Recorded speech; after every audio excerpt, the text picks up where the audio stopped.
तो देखो पोटेंशियल जो है उसको हम डिफाइन करते हैं वर्क डन से, है ना। ये होता है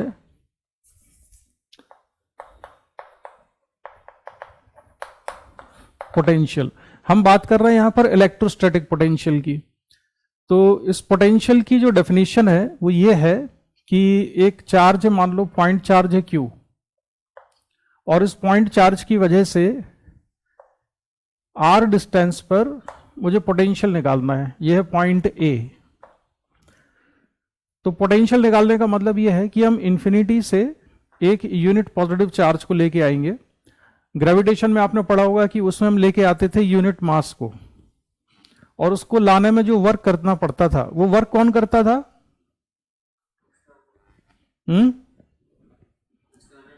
हाँ, तो एक्चुअली जो एग्जैक्ट डेफिनेशन है ना वो एक्सटर्नल एजेंट नहीं है बेटा, वो है work done by gravitational field, या इसमें आएगा work done by electrostatic field. तो इन्फिनिटी से ही क्यों लेके आते हैं हमेशा? हाँ, क्योंकि इन्फिनिटी को हमने रेफरेंस लेवल मान लिया है। तो इन्फिनिटी को रेफरेंस लेवल ले लिया है, तो यहां पर पोटेंशियल को मान लिया है 0। फिर हम एक यूनिट पॉजिटिव चार्ज को लेके आए पॉइंट ए तक। तो इलेक्ट्रिक फील्ड ने जो वर्क किया, तो हम डेफिनेशन ऐसे लिखते हैं, नेगेटिव ऑफ वर्क डन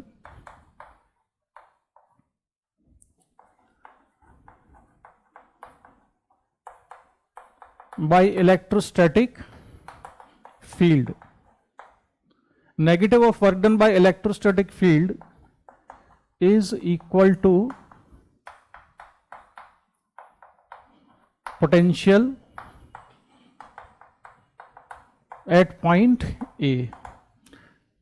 तो ये इलेक्ट्रिक फील्ड, हम पोटेंशियल किसके लिए डिफाइन कर रहे हैं? इलेक्ट्रिक फील्ड के लिए। तो पोटेंशियल अगर हमने इलेक्ट्रिक फील्ड के लिए डिफाइन किया है तो वर्क भी इलेक्ट्रिक फील्ड का ही होगा।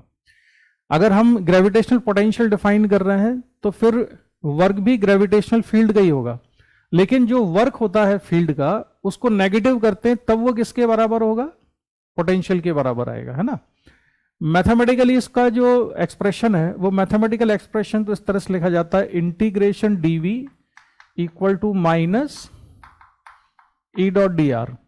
हमने जो वर्ड्स में लिखा है ना यहां पर जो कुछ भी, उसी को मैथमेटिकली हम ऐसे लिख सकते हैं, यूनिट पॉजिटिव चार्ज पर फोर्स कितना लगेगा। अगर मैं यहां पर मान लूं कि इलेक्ट्रिक फील्ड की वैल्यू है E, तो फोर्स कितना होता है? Q इंटू E के बराबर। ये तो इतना पड़ा हुआ है ना। तो इलेक्ट्रिक फील्ड ने फोर्स लगाया Q इंटू E। लेकिन अगर चार्ज कैसा है? यूनिट पॉजिटिव चार्ज है, तो फोर्स कितना हो जाएगा? सिंपल E हो जाएगा, यानी 1 इंटू E। तो ये मैंने फोर्स ही लिखा हुआ है, 1 into E, force on unit positive charge. And dot D R is the small displacement. तो बेसिकली ये डेफिनेशन किसकी लिखी हुई है? वर्क की लिखी हुई है, F dot D R. So integration F dot D R, ये हुआ work done by electric field, या work done by electrostatic force भी कह सकते हो, force acting on the unit positive charge.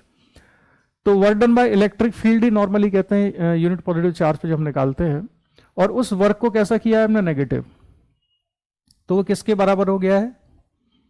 Potential के। अब इसमें एक चीज और है, ये ना जो हम डेफिनेशन देते हैं बेसिकली, ये वर्क होगा तो पोटेंशियल डिफरेंस के बराबर। ये जो नेगेटिव ऑफ वर्क है ना, होना चाहिए आइडियली इसको पोटेंशियल डिफरेंस के बराबर ही। लेकिन हम पोटेंशियल के बराबर इसलिए कह देते हैं क्योंकि इंफिनिटी के पोटेंशियल को हमने 0 एज्यूम किया हुआ है।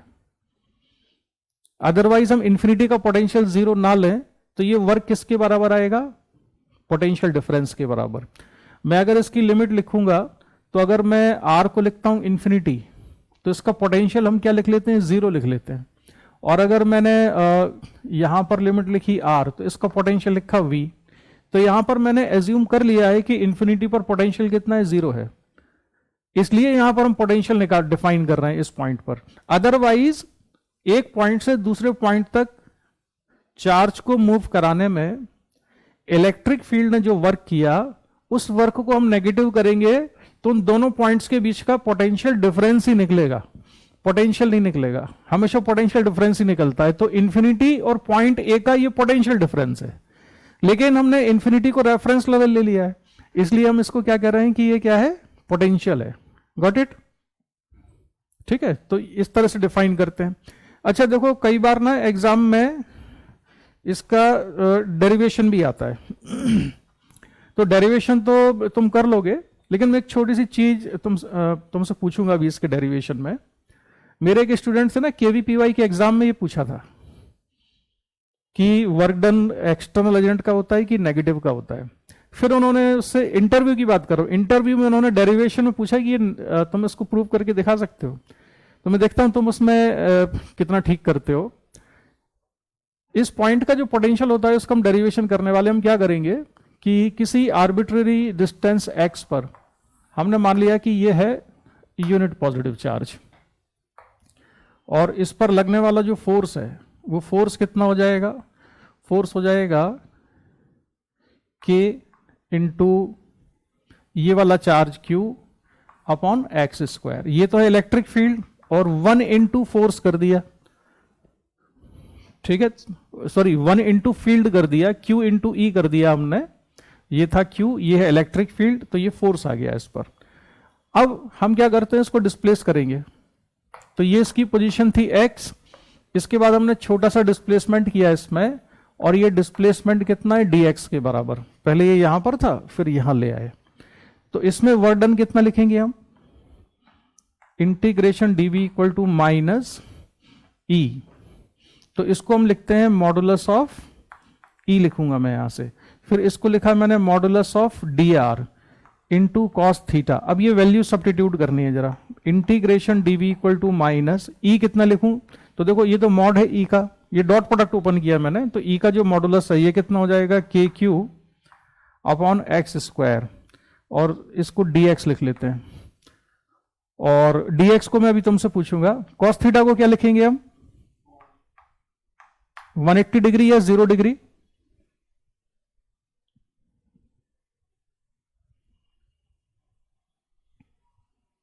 राम 180 या 0? 0 क्यों लिखेंगे?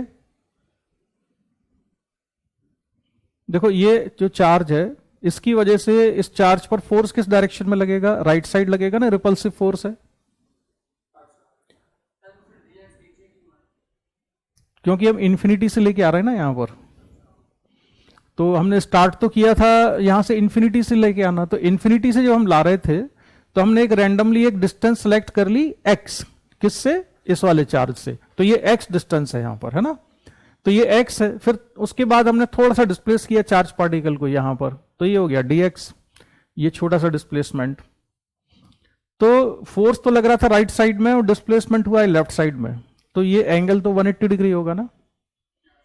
अच्छा, अब ये मॉडुलस x को क्या लिखेंगे हम? मॉडुलस dx को क्या लिखेंगे? हाँ, इसको माइनस dx लिखना पड़ेगा। यही है इंपॉर्टेंट चीज। माइनस dx क्यों लिखेंगे? उसका नहीं, उसका रीजन क्या है कि कैलकुलस में ना, जैसे ये मैंने पोजीशन लिखी इसकी, तो ये पोजीशन कितनी है? x है। इसके बाद जो ये वाली पोजीशन है ना, ये कितनी होगी? ये x प्लस dx होगी। कैलकुलस में कभी भी x माइनस dx नहीं होता है, x के बाद x प्लस dx ही होगा, y के बाद y प्लस dy ही होगा एलिमेंट, z के बाद z प्लस dz ही होगा हमेशा। लेकिन अब हमको ये तो दिख रहा है कि ये x प्लस dx तो छोटा है, इसका मतलब क्या है कि dx नेगेटिव क्वांटिटी है। तो अगर dx नेगेटिव है तो जब मॉड के बाहर निकालेंगे तो ये माइनस dx आना चाहिए।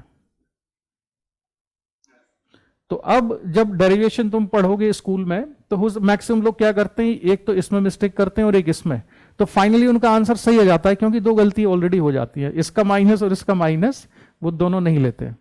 तो एक कॉस 180 डिग्री हमने क्यों लिया? क्योंकि ये angle between force and displacement, और इसको माइनस dx हमने इसलिए लिखा क्योंकि ये नेगेटिव है। अब ये ना 11th में तुमको 2-3 जगह इसकी जरूरत पड़ी होगी। अगर तुमने डेरिवेशन किया होगा पोटेंशियल एनर्जी के फॉर्मूले का ग्रेविटेशन के चैप्टर में या ग्रेविटेशनल पोटेंशियल में, तो उसमें भी आया होगा ऐसा, तो वहां किया था ऐसा।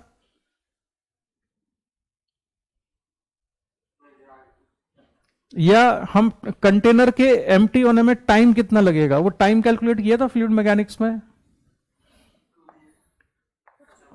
जैसे ये कंटेनर है और इसकी हाइट है, लिक्विड है इसमें h हाइट तक, और यहां पर हम एक होल बना देते हैं छोटा सा, तो how much time it will take to get emptied, पूरा खाली होने में कितना टाइम लग जाएगा। तो वो टाइम का कैलकुलेशन कैसे करते थे?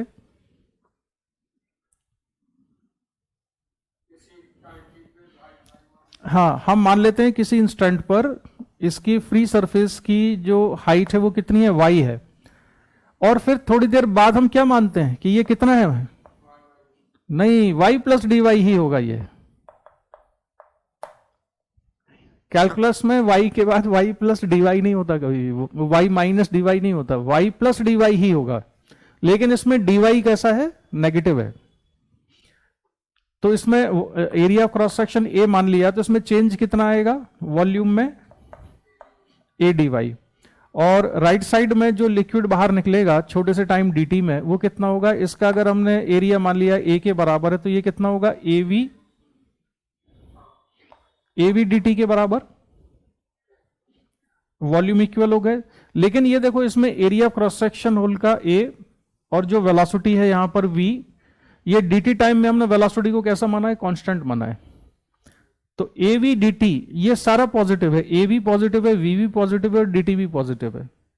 लेकिन यहां पर ये capital A, this is positive quantity but dy is negative. तो जो हम इसको इक्वेट करेंगे ना, तो हमें एक नेगेटिव साइन लगाना पड़ेगा। क्यों लगाएंगे नेगेटिव साइन बेटा, बताओ?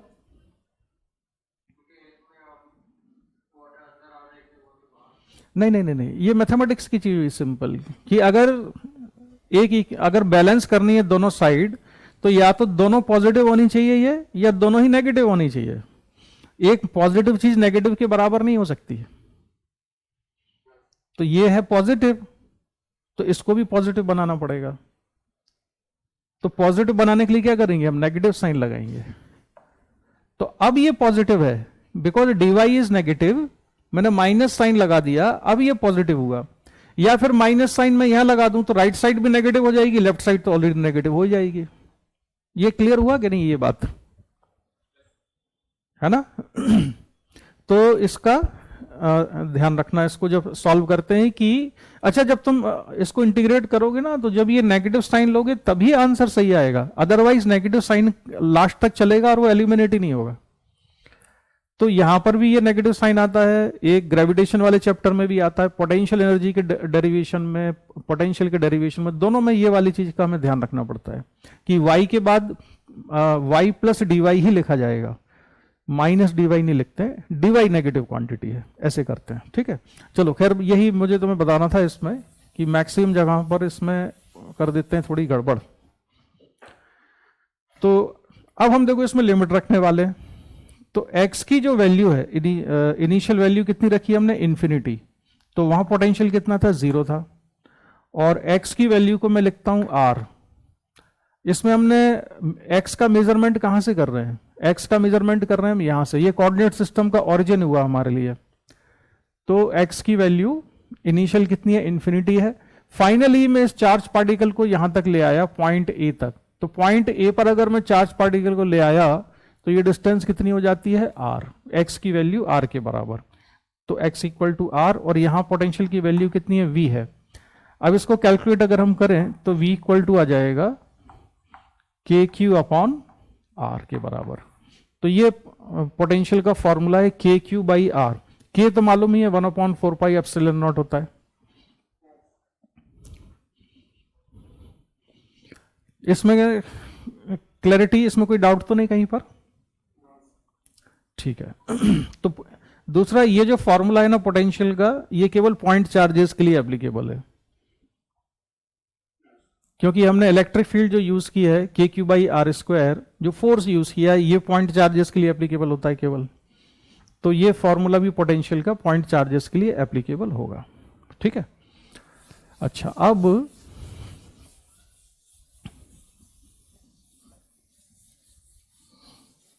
दो फॉर्मूले अच्छे से याद रखना कि work done by external agent और work done by electric field क्या हुआ करेगा।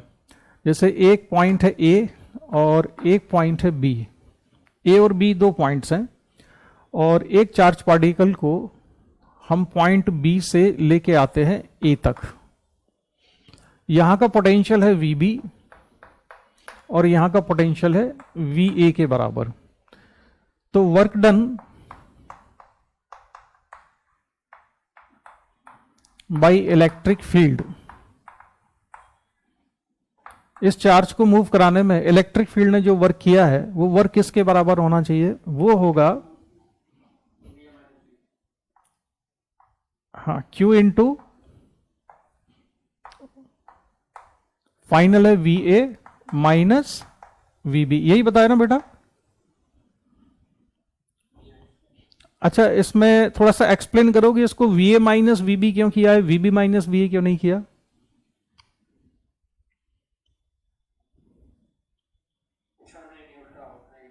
अच्छा, नेगेटिव क्या होगा वो भी एक्सप्लेन करो।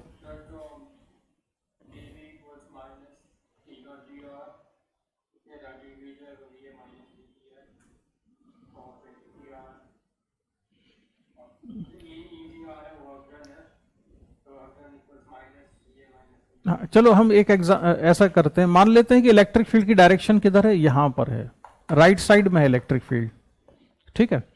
तो अगर मैं बी से ए आऊंगा तो इलेक्ट्रिक फील्ड की अपोजिट डायरेक्शन में ट्रेवल कर रहे हैं हम। इलेक्ट्रिक फील्ड की अपोजिट डायरेक्शन में चलेंगे तो पोटेंशियल इंक्रीज होगा कि डिक्रीज होगा? इंक्रीज होगा। ऐसे याद कर लिया करना, जैसे ये Q हमने फॉर्मूला लिखा था ना, तो इस पॉइंट का पोटेंशियल कितना है? के क्यू बाई आर स्क्वायर, और ये डिस्टेंस आर है। अगर मैं यहां पास में आता हूं तो पोटेंशियल इंक्रीज होता है, दूर जाता हूं तो पोटेंशियल डिक्रीज होता है। तो याद रखना कि इलेक्ट्रिक फील्ड की डायरेक्शन में मूव करने पर पोटेंशियल हमेशा डिक्रीज होगा, और इलेक्ट्रिक फील्ड की अपोजिट डायरेक्शन में चलने पर पोटेंशियल इंक्रीज होता है। तो अगर हम यहां पर आ रहे हैं बी से ए, तो पोटेंशियल किसका ज्यादा है? ए पॉइंट का ज्यादा है, यानी कि V A greater than V B है, ठीक है। अच्छा, अब अगर हम इसमें चार्ज पार्टिकल को इंफिनिटी से यहां तक लाए, इंफिनिटी से बी पॉइंट तक लाए, तो वर्क कितना हुआ? वी बी के बराबर। इंफिनिटी से यूनिट पॉजिटिव चार्ज को लाए तो वर्क कितना हुआ? V B. और क्यू चार्ज को लाए तो कितना वर्क हुआ? Q V B. अगर इंफिनिटी से अगर हम चार्ज पार्टिकल क्यू को यहां तक लाए तो वर्क कितना हुआ? Q V A. अब ये वर्क पॉजिटिव है कि नेगेटिव है? Work done by electric field positive है कि नेगेटिव? नेगेटिव है, क्योंकि फील्ड की अपोजिट डायरेक्शन में आ रहे थे, ठीक है। तो फाइनली फॉर्मूला इसका ये बना करेगा हमेशा, work done by electric field equal to minus Q delta V, यानी कि work done by electric field होना चाहिए था minus Q into final potential minus initial potential, minus Q delta V. Delta V होगा final potential minus initial potential. ध्यान रखना, negative sign कब लगाना है? जब यहां पर वर्क डन इलेक्ट्रिक फील्ड का निकालना हो। Work done by external agent निकालना हो तो ये प्लस लिखा करेंगे हम इसको, ठीक है। और ये इस बात से डिपेंड नहीं करेगा कि इलेक्ट्रिक फील्ड की डायरेक्शन किधर है, इलेक्ट्रिक फील्ड की डायरेक्शन कहीं भी हो, यही रहेगा हमेशा formula, minus Q delta V. Delta we final potential minus initial potential और बाहर नेगेटिव साइन, ठीक है। ये work done by electric field हुआ करेगा। तो ये हमको बार बार जरूरत पड़ेगी इनकी क्वेश्चन सॉल्व करने में।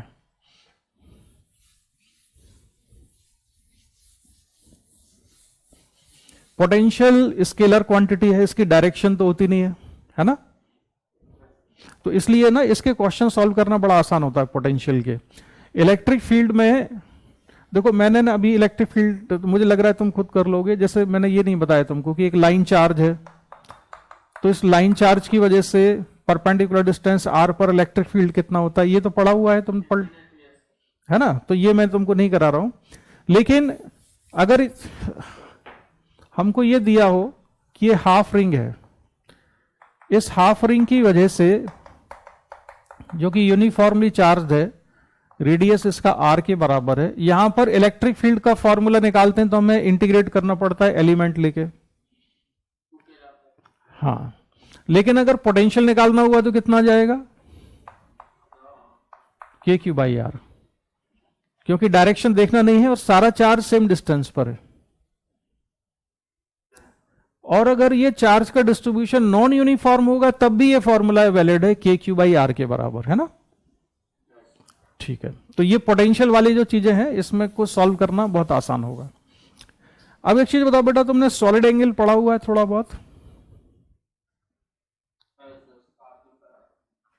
तो क्या होता है सॉलिड एंगल?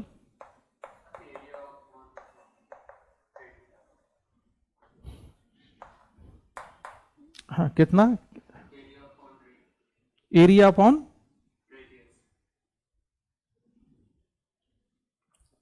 नहीं, कुछ और है, याद करो। चलो खैर मैं बताता हूं, देखो मान लेते हैं कि एक छोटा सा एरिया है यहां पर ds, और इसकी वजह से, इस एरिया की वजह से यहां पर इस वाले पॉइंट पर, पॉइंट P पर मुझे निकालना है कि कितना सॉलिड एंगल सबटेंड करता है ये एरिया। तो उसके लिए क्या करते थे बताओ, मेथड बताओ। हम इस पॉइंट को ज्वाइन कर देते हैं तो ये कोन जैसा बन जाता है। जैसे ये एरिया है, ये पॉइंट है, तो हमने यहां से यहां से यहां से ज्वाइन कर दिया इसको, और इस पॉइंट से इस एरिया का ये जो डिस्टेंस है r, एक तरह से कहना चाहिए कि इसका ये क्या है, पोजीशन वेक्टर है। यहां से मैं ऐसे देख रहा हूं, इसको ऑरिजिन लेके मैंने इस पॉइंट का पोजीशन वेक्टर बनाया, तो वो कितना है, r है। ठीक है, और इसका एरिया वेक्टर किस डायरेक्शन में है? एरिया वेक्टर है ये ds, ये एरिया वेक्टर है, इस एरिया का एरिया वेक्टर है ds, और इस पॉइंट को अगर मैं ऑरिजिन लूं तो इस वाले पॉइंट का पोजीशन वेक्टर क्या है, r। तो सॉलिड एंगल किसके बराबर होता है?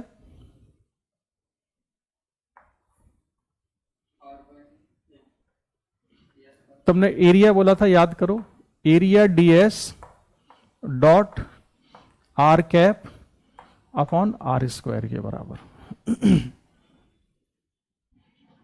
इसको थोड़ा और सिंप्लीफाई कर दें तो यह आ जाता है ds cos theta upon r square. अब यहां पर देखो, ये हमने छोटा सा एरिया ds क्यों लिया, बड़ा सा एरिया क्यों नहीं लेते हैं? ये हम एरिया छोटा सा इसलिए लेते हैं, बेसिकली ये जो डिस्टेंस लिया ना हमने r, इस एरिया की हर एक पॉइंट से डिस्टेंस r होनी चाहिए।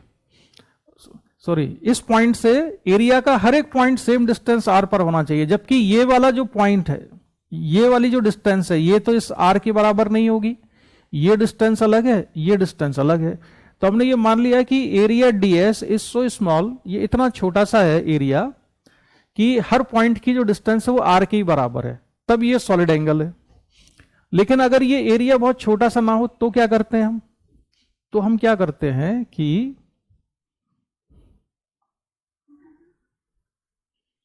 मैं बता रहा हूं, ठीक है, समझते जाना। ये मैंने एक इस पॉइंट लिया और ये एक बड़ा एरिया है मेरे पास, ये वाला एरिया, ठीक है। और इस एरिया ने यहां पर कितना एंगल सबटेंड किया है, सॉलिड एंगल सबटेंड किया है, वो निकालना है। अच्छा, सॉलिड एंगल है कौन सा? ये एंगल है सॉलिड एंगल, ये वाला जो बनेगा, ये होगा ना, ये सॉलिड एंगल होता है। तो अब मैं क्या करूं कि इस वाले पॉइंट पर इस एरिया ने कितना सॉलिड एंगल सबटेंड किया है, अगर ये मुझे कैलकुलेट करना है तो यहां से अब समस्या है। यहां क्या प्रॉब्लम है कि ये एरिया तो हो गया काफी बड़ा, अब ये एरिया काफी बड़ा हो गया है तो ये डिस्टेंस अलग है, ये डिस्टेंस अलग है, ये डिस्टेंस अलग है, ये डिस्टेंस अलग है। जबकि जो डेफिनेशन है वो ये डेफिनेशन ये कहती है कि इस एरिया का हर एक पॉइंट r डिस्टेंस पर ही होना चाहिए। तो उसका सोल्यूशन क्या निकाला, उसके लिए हम क्या करते हैं कि ये जो एरिया है, हम मान लेते हैं कि ये एरिया इस स्फीयर को कट करता है यहां पर, तो एक कैप बना देते हैं हम यहां पर ऐसी, ये हमने एक कैप बना दी यहां पर, और इस स्फीयर की जो रेडियस है r, ठीक है, वो डिस्टेंस यहां से भी r होगी, ये डिस्टेंस भी r है, ये डिस्टेंस भी r है, ये डिस्टेंस भी r है, और ये डिस्टेंस भी r है। और हमारा क्लेम ये है, और वो बिल्कुल सही है, कि जितना सॉलिड एंगल इसने सबटेंड किया है इस वाले एरिया ने, उतना ही सॉलिड एंगल कौन सबटेंड करेगा, ये कैप।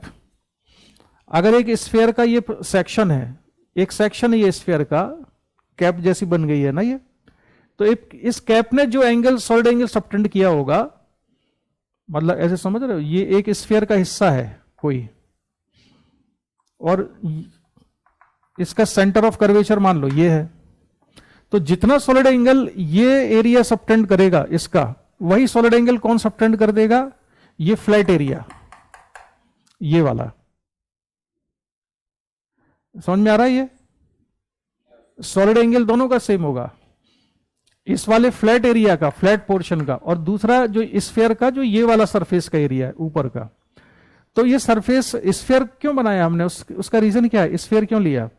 स्फीयर इसलिए लिया क्योंकि ये जो डिस्टेंस है ना हमको इक्वल करनी है हर पॉइंट से, तो ये डिस्टेंस इक्वल हो जाएगी। तो अब इस एरिया का अगर मुझे सॉलिड एंगल चाहिए, ये वाला जो एरिया है इसका सॉलिड एंगल, तो उसके लिए मैं एरिया कौन सा यूज कर लूंगा, ये वाला, इसका एरिया।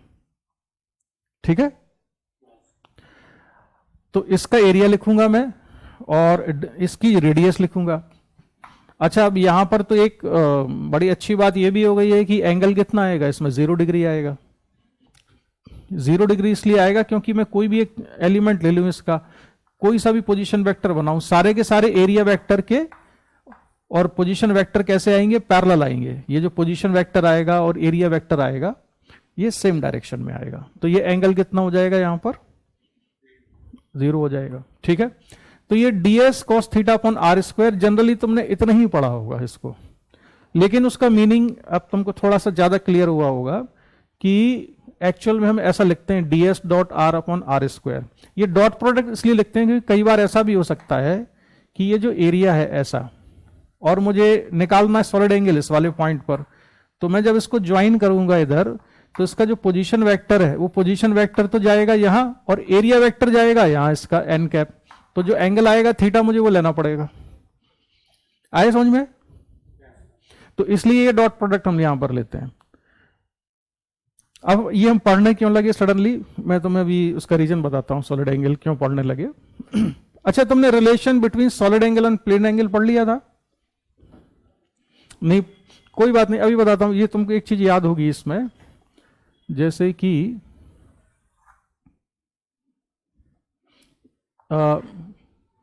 अगर तुम्हें इसका एरिया डिराइव करना हो, स्फीयर का सरफेस एरिया जो कि 4 पाई आर स्क्वायर होता है, हेमीस्फीयर का 2 पाई आर स्क्वायर होता है, तो उसको डेरिवेशन करना हो तो कैसे करोगे?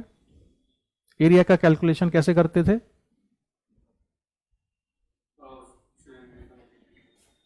हम उसमें नहीं, सिलेंड्रिकल नहीं, हम ये मान लेते हैं कि ये एक छोटा सा एलिमेंट कंसिडर किया हमने यहां पर। इस स्फीयर को हमने किससे मिलके बना, कई सारी रिंग से बना हुआ मान लिया हमने। एक रिंग ये है, इससे छोटी ऊपर है, फिर ये है, फिर ये रिंग बढ़ती जाएंगी, यहां पर रिंग का रेडियस मैक्सिमम होगा, फिर रिंग छोटी होती जाएगी। ये सारी रिंग हमने एक के ऊपर एक के ऊपर एक के ऊपर एक रख दी, तो ये क्या हुआ, पूरा का पूरा एक स्फीयर तैयार हो गया।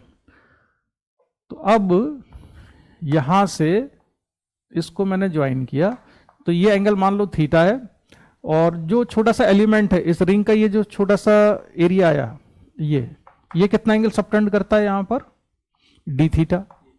तो इसका एरिया कितना होगा इस छोटे से पोर्शन का, आर डी थीटा के बराबर।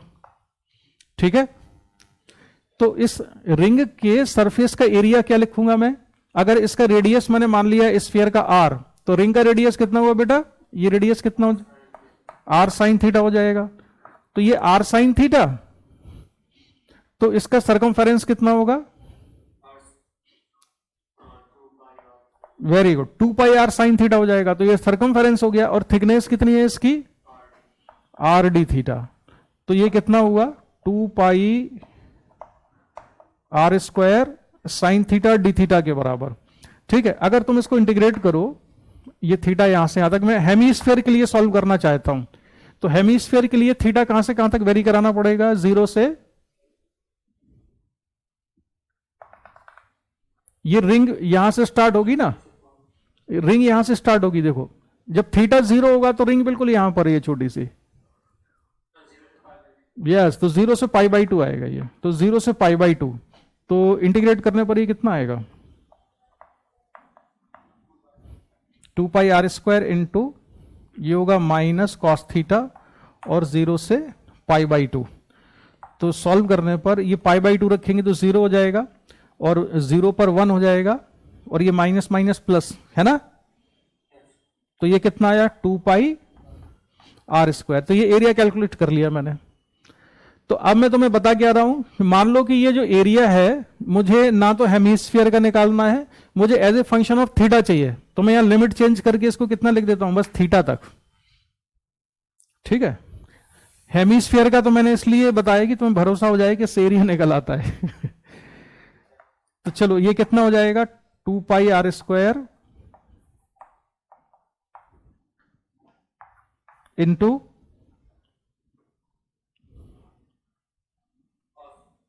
ना ना ना ना ना लिमिट सही से रखना। काफी सारे स्टूडेंट्स ना ये सिली मिस्टेक कर देते हैं इसमें ना। Cos theta, right, 1 minus cos theta आएगा ये। तो ये 2 pi R square 1 minus cos theta हो जाएगा। ठीक है, तो अब अगर मुझे पता करना हो कि जो ये वाला सेक्शन है इसने कितना सॉलिड एंगल सबटेंड किया, तो मैं क्या करूंगा, एरिया कौन सा लिख दूंगा, इस कैप का एरिया लिख दूंगा। मैं ये वाला एरिया यूज नहीं कर रहा हूं, क्योंकि ये वाला एरिया यूज करने में समस्या ये है कि हर एक पॉइंट सेम डिस्टेंस पर नहीं है यहां से, लेकिन इसका जो ये कैप है, इस कैप का हर एक पॉइंट आर डिस्टेंस पर ही है। तो सॉलिड एंगल इसका बनेगा ओमेगा इक्वल टू, एरिया कितना लिखा है इसका मैंने 2 pi R square 1 minus cos theta upon R square, ये कैंसिल हो जाएगा। तो ये सॉलिड एंगल आएगा omega equal to 2 pi 1 minus cos theta. अब हेमिस्फीयर का ने कितना सॉलिड एंगल सबटेंड किया है, तो हेमिस्फीयर के केस में ये थीटा कितना लिखेंगे हम, पाई बाई 2। तो solid angle subtended by hemisphere हो जाएगा 2 पाई। अगर हमको निकालना है solid angle subtended by the whole sphere, तो ये थीटा कितना हो जाएगा, पाई के बराबर। तो cos pi -1 minus minus plus तो 2, तो 4 पाई आ जाएगा।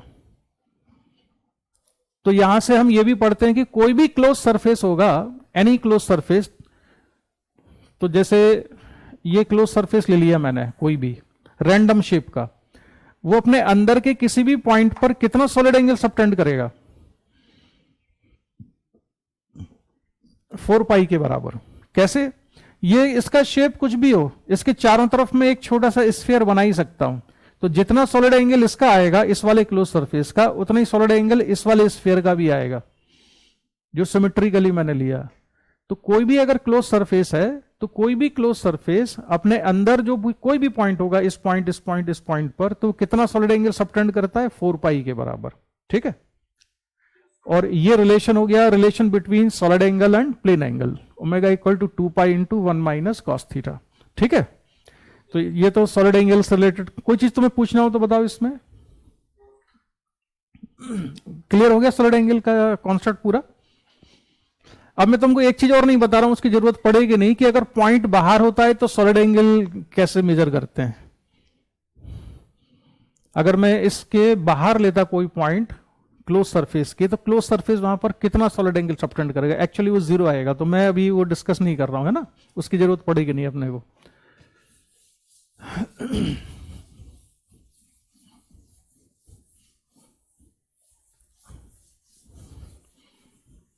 अब ये बताओ बेटा कि जो ग्रेविटेशनल फील्ड होता है किसी स्फीयर के अंदर, वो कितना होता है inside the sphere, gravitational field 0 पड़ा होगा। उसका रीजन क्या पड़ा था,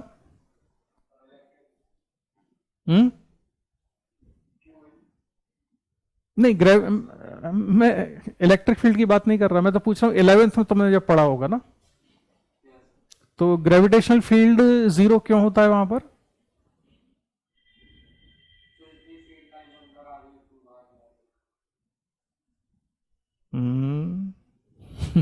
नहीं, तुमने वैसे ही बोल दिया, तुमको कनेक्शन नहीं पता फील्ड लाइन का, है ना, तुमको खुद क्लियर नहीं है ना, तुमने वैसे ही बोल दिया आंसर देने के लिए।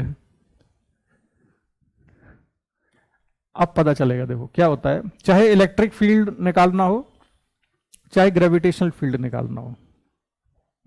तो मैं तुम्हें ग्रेविटेशनल इलेक्ट्रिक फील्ड से ही बता देता हूं। इस पर चार्ज का जो डिस्ट्रीब्यूशन है वो यूनिफॉर्म है, ठीक है। और surface charge density, surface charge density हमने ले ली है सिग्मा के बराबर, ठीक है। तो मैं यहां पर एक पॉइंट सेलेक्ट करता हूं रैंडमली, कोई भी, ये सेंटर नहीं है, ये किसी भी आर्बिट्ररी पॉइंट सेलेक्ट किया हमने, और एक छोटा सा एलिमेंट हमने कंसिडर किया एरिया का, ऐसे, और ये ऐसे। अब देखने के लिए मैंने बहुत बड़ा बना लिया है, लेकिन ये है इनफाइनाइटेसिमली स्मॉल, यानी कि इट्स वेरी स्मॉल। तो ये एरिया कितना है यहां पर, ये एरिया है मान लो ds1, और इस एरिया को मैं लिख रहा हूं ds2 के बराबर। तो इस पर चार्ज कितना है यहां पर, ये चार्ज q1 कितना आएगा, यहां q1 हो जाएगा सिग्मा इंटू ds1, और यहां पर चार्ज कितना है q2, सिग्मा इंटू ds2 के बराबर, ठीक है। अच्छा, अब इस वाले पॉइंट पर इसकी वजह से इलेक्ट्रिक फील्ड कितना होगा ये लिखेंगे हम। And this area ds1 is so small that we can consider it as a point charge. ds1 हमने इतना छोटा सा लिया है कि इस पर जो चार्ज है उसको हम पॉइंट चार्ज की तरह से अज्यूम कर सकते हैं।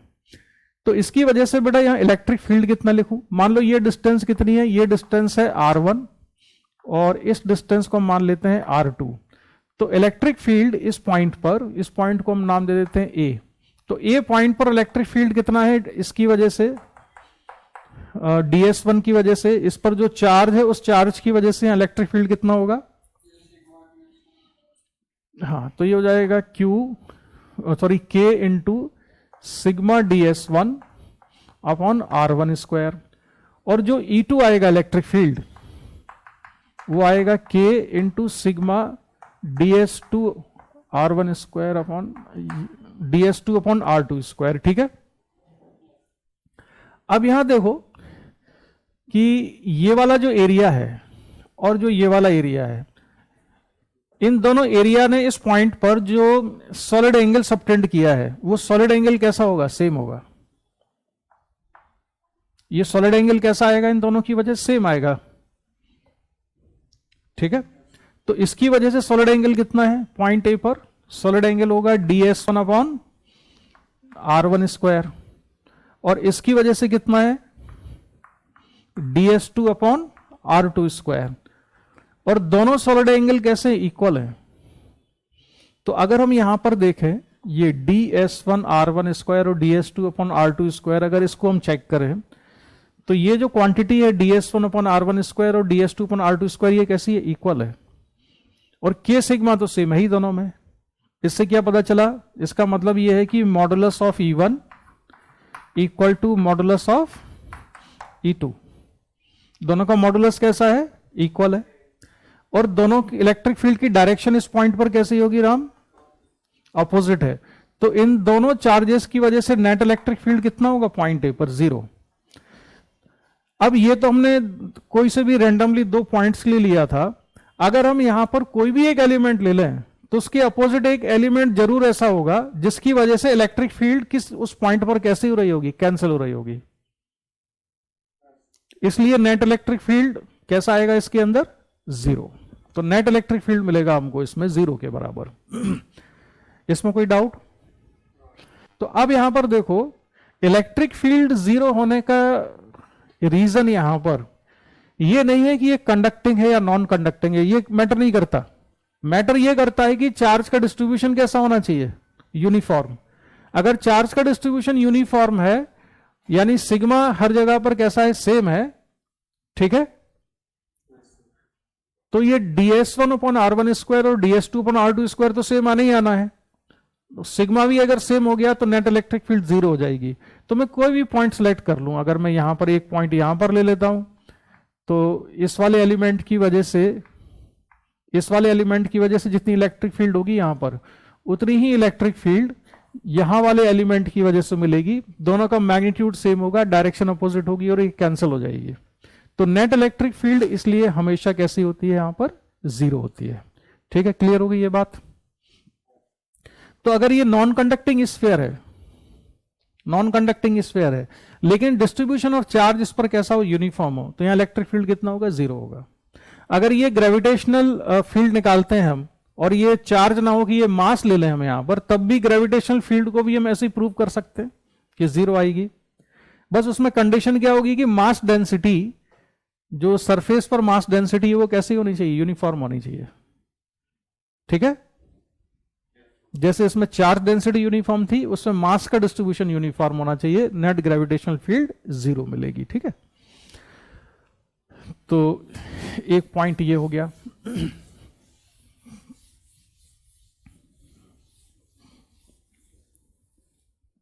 अच्छा, अब एक इलेक्ट्रिक फील्ड और पोटेंशियल का रिलेशन भी पढ़ लेते हैं हम। तुमने इसके बारे में पढ़ा होगा, ये डेल ऑपरेटर जानते हो क्या होता है? ये होता है आई डेल डेल एक्स प्लस जे डेल डेल वाई प्लस के डेल डेल जेड। ठीक है, इसको डेल ऑपरेटर कह देते हैं। जनरली ये हम कब पढ़ाते हैं, वर्क पावर एनर्जी वाले में। तुमने ये डेल ऑपरेटर कहीं पढ़ा था 11th में? किस लिए पढ़ा था ये?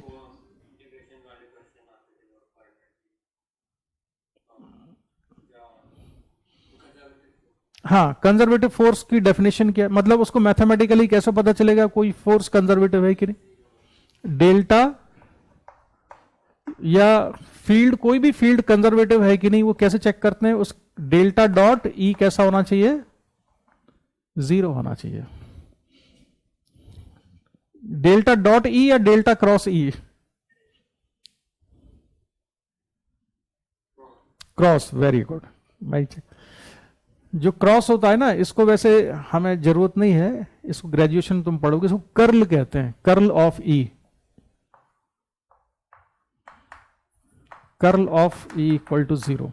तो किसी भी फील्ड का अगर कर्ल जीरो है यानी वो कंजर्वेटिव है। किसी भी फील्ड का ये वाला जो डेल्टा क्रॉस ई अगर जीरो आ रहा है, चाहे वो मैग्नेटिक फील्ड हो, चाहे इलेक्ट्रिक फील्ड हो, चाहे ग्रेविटेशनल फील्ड हो, या एक्स वाई जेड कोई भी फील्ड हो, अगर ये जीरो आ गया यानी वो कंजर्वेटिव है। हालांकि मैग्नेटिक फील्ड कंजर्वेटिव नहीं होती है, ध्यान रखना। मैग्नेटिक फील्ड नॉन कंजर्वेटिव होती है। तो ये तो हुआ डेल ऑपरेटर। अब अगर हमको रिलेशन निकालना है पोटेंशियल के और इलेक्ट्रिक फील्ड के बीच में, तो इससे कैसे रिलेट करेंगे हम? देखो, जो जनरल सा सिंपल रिलेशन होता है स्कूल लेवल के लिए, वो रिलेशन तो तुम्हें ऐसे काम का है कि E equal to minus DV by D R से काम हो जाएगा। लेकिन ये पढ़ लिया था तुमने उसमें शीट से, ई इक्वल टू माइनस,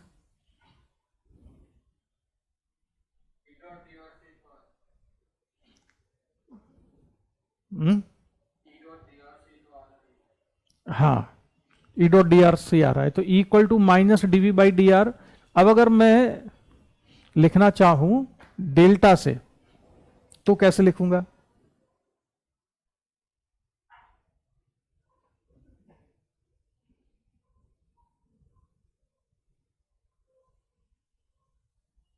अच्छा चलो, मैं दूसरी चीज पूछूं। मैं ये पूछ रहा हूं कि इलेक्ट्रिक फील्ड तो होती है वेक्टर क्वांटिटी, पोटेंशियल है scalar quantity.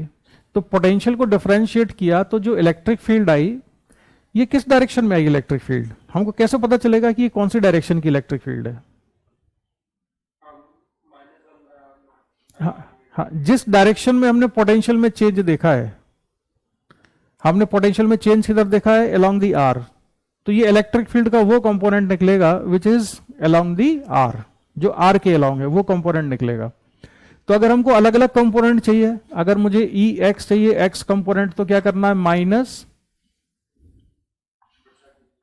Del V over del X. Electric field का वाई कंपोनेंट चाहिए तो minus del V over del Y. Z component चाहिए तो minus del V over del Z. और अगर नेट इलेक्ट्रिक फील्ड जब हम लिखेंगे तो नेट इलेक्ट्रिक फील्ड हो जाएगा E equal to minus I del V over del X minus J del V over del Y minus K del V over del Z के बराबर। ये जनरल रिलेशन हुआ। ठीक है, इससे हमको इलेक्ट्रिक फील्ड का केवल वो कंपोनेंट मिलेगा जो कि आर के अलोंग होगा। रिजल्टेंट इलेक्ट्रिक फील्ड नहीं मिलेगी, रिजल्टेंट इलेक्ट्रिक फील्ड इससे मिलेगी, तीनों कंपोनेंट्स आएंगे फिर उसका मॉडुलस लेंगे तो रिजल्टेंट इलेक्ट्रिक फील्ड का मॉड आ जाएगा। Are you getting my point? है ना, ध्यान रखना, इससे निकलेगी रिजल्टेंट इलेक्ट्रिक फील्ड। अगर मैं कहीं पर ऐसे लिखता हूं normally equal to minus DV by d x, तो इससे इलेक्ट्रिक फील्ड का केवल वो कंपोनेंट मिल रहा है जो कि एक्स एक्सिस के लॉन्ग है, इससे वाई जेड कंपोनेंट नहीं आ रहा है, ये रिजल्टेंट इलेक्ट्रिक फील्ड नहीं हुई। ठीक है, ये रिजल्टेंट इलेक्ट्रिक फील्ड तब होगी जब इलेक्ट्रिक फील्ड का वाई कंपोनेंट और जेड कंपोनेंट जीरो हो, तो यही रिजल्टेंट हो जाएगी, अदरवाइज ये केवल एक कंपोनेंट है। ठीक है, तो एक ये रिलेशन याद रखना।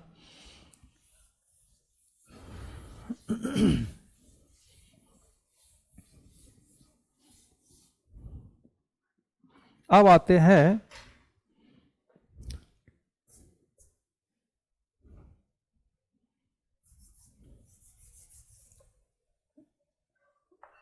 थोड़ा सा हम पढ़ लें प्रॉपर्टीज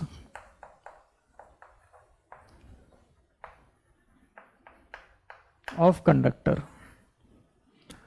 तो जो भी मटेरियल्स होते हैं, सारे मटेरियल्स को हमने तीन पार्ट्स में, थ्री पार्ट्स में डिवाइड किया हुआ है। एक होता है इंसुलेटर, एक है कंडक्टर और एक है सेमीकंडक्टर। इंसुलेटर जिनमें फ्री इलेक्ट्रॉन्स बिल्कुल नहीं है, सेमीकंडक्टर जिसमें बहुत ही कम है, और कंडक्टर जिसमें प्लेंटी ऑफ फ्री इलेक्ट्रॉन्स है, कोई कमी नहीं है, अनलिमिटेड सप्लाई है फ्री इलेक्ट्रॉन्स की, है ना, उसको हम कह देते हैं कंडक्टर। तो मान लो कि एक कंडक्टर है, एक कंडक्टिंग प्लेट है यहां पर,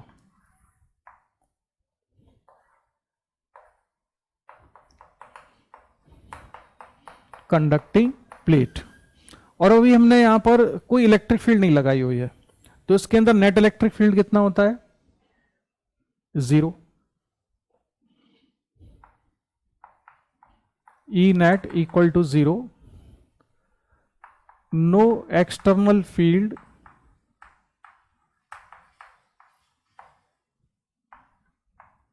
इज अप्लाइड। अभी हमने कोई इलेक्ट्रिक फील्ड अप्लाई नहीं की है और इस पर नेट इलेक्ट्रिक फील्ड कितना है? जीरो है। इसका हर एक पॉइंट का पोटेंशियल कैसा होगा? सेम होगा। Surface is equipotential. इसका जो सरफेस है वो कैसा है? इक्विपोटेंशियल है। इक्विपोटेंशियल का मतलब जिस सरफेस के हर एक पॉइंट का पोटेंशियल सेम हो तो हम उसको कह देते हैं कि वो इक्विपोटेंशियल सरफेस है। ठीक है, अच्छा इसमें इलेक्ट्रिक फील्ड जीरो है क्यों?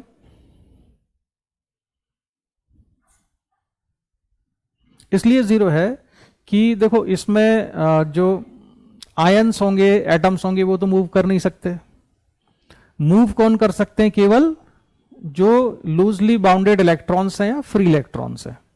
ठीक है, अच्छा सारा का सारा जो मटेरियल है ये इलेक्ट्रिकली न्यूट्रल है, क्योंकि जितना पॉजिटिव चार्ज है उतना ही नेगेटिव चार्ज है ना, पॉजिटिव और नेगेटिव चार्ज है। इसके अलावा अगर इस सरफेस का पोटेंशियल सेम ना हो, मान लो इस पॉइंट का पोटेंशियल ज्यादा हो, यहां का पोटेंशियल कम हो, तो जब भी पोटेंशियल में डिफरेंस होगा दो पॉइंट्स के बीच में, तो चार्ज पार्टिकल्स अगर मूव करने के लिए फ्री हैं तो वो हमेशा इस तरह से मूव करना स्टार्ट करेंगे कि वो पोटेंशियल सेम हो जाए। जैसे मान लो एक क्यू चार्ज है यहां पर, है ना, उसकी वजह से एक इलेक्ट्रिक फील्ड है, एक पॉइंट है ए, एक पॉइंट है बी, तो ए और बी में पोटेंशियल डिफरेंस होगा, ए पॉइंट और बी पॉइंट में पोटेंशियल में डिफरेंस है, पोटेंशियल यहां का ज्यादा यहां कम है। इलेक्ट्रिक फील्ड किस डायरेक्शन में है इसमें? ए टू बी या बी टू ए?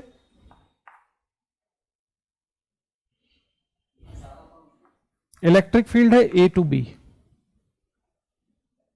है ना, ए टू बी एन, और पोटेंशियल में डिफरेंस भी है। तो अगर दो पॉइंट्स के बीच में पोटेंशियल में डिफरेंस है तो डेफिनेटली इलेक्ट्रिक फील्ड होगा वहां पर। पोटेंशियल डिफरेंस एग्जिस्ट करेगा तभी इलेक्ट्रिक फील्ड एग्जिस्ट करेगी, और पोटेंशियल डिफरेंस या इलेक्ट्रिक फील्ड उस डायरेक्शन में होती है जिस डायरेक्शन में पोटेंशियल डिक्रीज होता है। तो अब अगर मैं यहां पर एक पॉइंट चार्ज रख दूं क्यू नॉट, मैंने एक टेस्ट पॉजिटिव चार्ज रख दिया, तो ये चार्ज अपने आप मूव करना शुरू कर देगा, because this electric field is exerting force on this charge particle, और ये कहां जाना शुरू करेगा? ए टू बी, यानी हायर पोटेंशियल से लोअर पोटेंशियल पर, है ना, तो ये हायर पोटेंशियल से लोअर पोटेंशियल पे चला जाएगा। अगर ये नेगेटिव चार्ज होता तो ये लेफ्ट साइड में आ जाता, क्योंकि इलेक्ट्रिक फील्ड इस पर फोर्स लगाती लेफ्ट साइड में। तब ये कहां से कहां आता, लोअर पोटेंशियल से हायर पर या हायर से लोअर पर? हाँ, लोअर से हायर पर। अल्टीमेटली ना देखो, और बेसिक्स पे जाएं, चार्ज पार्टिकल ऐसे मूव कर रहा है कि उसकी पोटेंशियल एनर्जी कैसी हो जाए, डिक्रीज हो जाए। दुनिया की, वर्ल्ड की, यूनिवर्स की हर एक सिस्टम, हर एक पार्टिकल, हर एक body always tries to remain in a state of minimum potential energy. वो मिनिमम पोटेंशियल एनर्जी में रहना चाहती है। अगर मैं इस क्यू नॉट चार्ज की पोटेंशियल एनर्जी यहां पर लिखूं तो पोटेंशियल एनर्जी कितनी होगी यहां पर, Q naught into V A के बराबर। Q naught into V A के बराबर होगी ना इसकी पोटेंशियल एनर्जी, ठीक है। Potential basically unit positive charge की पोटेंशियल एनर्जी है, तो ये Q naught into V A, और यहां पर पोटेंशियल एनर्जी इसकी हो जाएगी Q naught into V B के बराबर। तो अगर ये ए से बी जा रहा है तो इसकी पोटेंशियल एनर्जी डिक्रीज हो रही है, ये ऐसी जगह जा रहा है जहां पर इसकी पोटेंशियल एनर्जी डिक्रीज होती हो। अच्छा, अगर बी पर है, ये नेगेटिव चार्ज है यहां पर, तो इसकी potential energy minus Q V B, और यहां पर इसकी पोटेंशियल एनर्जी हो जाएगी माइनस क्यू वी ए। तो इसकी पोटेंशियल एनर्जी कहां पर कम है, ये वाली कम है या ये कम है? यहां पर कम है, because it is more negative. ये अगर मान लो -2 है तो यहां पर -3 हो जाएगा ना ये, हाँ, पोटेंशियल ज्यादा है यहां पर, तो न्यूमेरिकल वैल्यू तो यहां पर ज्यादा है, लेकिन नेगेटिव साइन लग गया तो अल्टीमेटली वो लेस क्वांटिटी हुई। तो पोटेंशियल एनर्जी इसकी भी कम है यहां पर नेगेटिव चार्ज की। जैसे यहां -2 जूल है और यहां -3 जूल हो गई, तो -3 जूल इज लेस, ठीक है। तो अब यहां देखो, अगर कंडक्टर में कहीं पर भी पोटेंशियल में डिफरेंस हुआ, तो पोटेंशियल में अगर डिफरेंस हुआ कहीं पर भी, तो क्या होगा, चार्ज पार्टिकल पे फोर्स लगेगा, और चार्ज पार्टिकल पर यानी कि फ्री इलेक्ट्रॉन्स पे फोर्स लगेगा, और वो जैसे ही फ्री इलेक्ट्रॉन्स मूव करेंगे तो एक जगह से दूसरी जगह इस तरह से डिस्ट्रीब्यूट हो जाएंगे कि हर जगह का पोटेंशियल कैसा हो जाएगा, सेम हो जाएगा। और जब पोटेंशियल हर पॉइंट पर सेम हो गया तो इलेक्ट्रिक फील्ड कितनी हो जाएगी वहां पर, 0, क्योंकि इलेक्ट्रिक फील्ड एग्जिस्ट करने की कंडीशन ही यह है कि पोटेंशियल में डिफरेंस होना चाहिए, ठीक है। इतना चलो, अब हम क्या करते हैं, एक्सटर्नल इलेक्ट्रिक फील्ड अप्लाई करेंगे इस पर, फिर देखते हैं क्या होता है।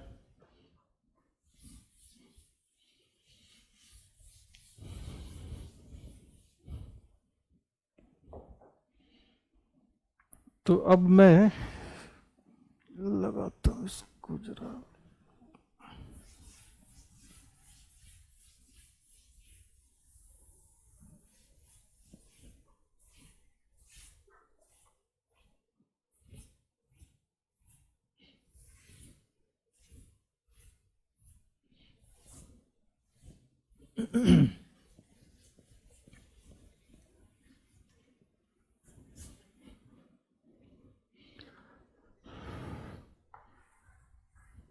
अब हमने ये लिया कंडक्टर जिसमें नेट इलेक्ट्रिक फील्ड 0 थी। अब हमने एक इलेक्ट्रिक फील्ड अप्लाई की है E, इसको हम कह रहे हैं ये है एक्सटर्नल इलेक्ट्रिक फील्ड, और ये है यूनिफॉर्म। यूनिफॉर्म इलेक्ट्रिक फील्ड को हम रिप्रेजेंट करते हैं parallel equi distant electric field line से। तो ये इलेक्ट्रिक फील्ड लाइंस कैसी हैं, पैरेलल है, ये हमने लगाई हैं यहां पर, ठीक है, इसमें हमने अप्लाई कर दिए हैं। ये एक्सटर्नल इलेक्ट्रिक फील्ड है। अब जब एक्सटर्नल इलेक्ट्रिक फील्ड को हमने यहां पर अप्लाई किया तो इस एक्सटर्नल इलेक्ट्रिक फील्ड की वजह से इसके जो फ्री इलेक्ट्रॉन्स हैं उन पर फोर्स लगेगा। किस डायरेक्शन में लगेगा बेटा ये फोर्स, इलेक्ट्रॉन्स पे नेगेटिव चार्ज होता है तो फोर्स ऑपोजिट, तो इलेक्ट्रॉन पे नेगेटिव चार्ज होता है तो फोर्स लेफ्ट साइड में आएगा। तो इलेक्ट्रॉन्स यहां पर एक्यूमुलेट होना शुरू करेंगे, तो जो ये वाला सरफेस है यहां पर इलेक्ट्रॉन्स एक्सेस में होंगे तो हम कहते हैं ये नेगेटिवली चार्ज हो गया। यहां पर इलेक्ट्रॉन्स की डेफिशिएंसी है तो हम कहेंगे कि ये पॉजिटिवली चार्ज हो गया। अब ये नेगेटिव चार्ज और ये पॉजिटिव चार्ज, तो अब एक इलेक्ट्रिक फील्ड फिर ये इसकी वजह से डेवलप हो जाएगी। इस इलेक्ट्रिक फील्ड की डायरेक्शन क्या होगी, जो इस वाले चार्ज की वजह से आ रही है, ये होगी लेफ्ट साइड में, और इसको कहते हैं इंड्यूस्ड इलेक्ट्रिक फील्ड। और एक इलेक्ट्रिक फील्ड कौन सी है राइट साइड में,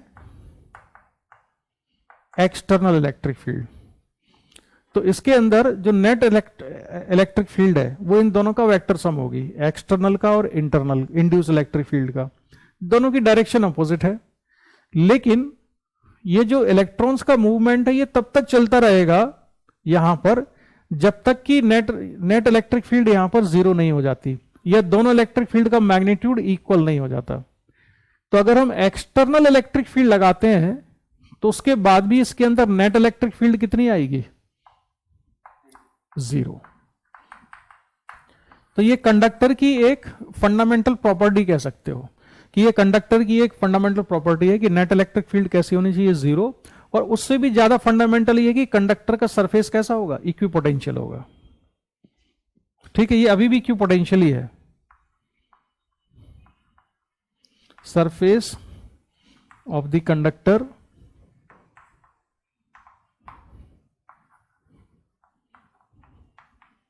is equipotential and E net equal to zero. ठीक है, और बाकी और भी प्रॉपर्टीज होती हैं, वो तुम इतने होशियार बच्चे होगी तुम वो खुद कर लोगे। तो बस मैं इसी को लेके अब मैं थोड़ा आगे बढ़ूंगा, है ना।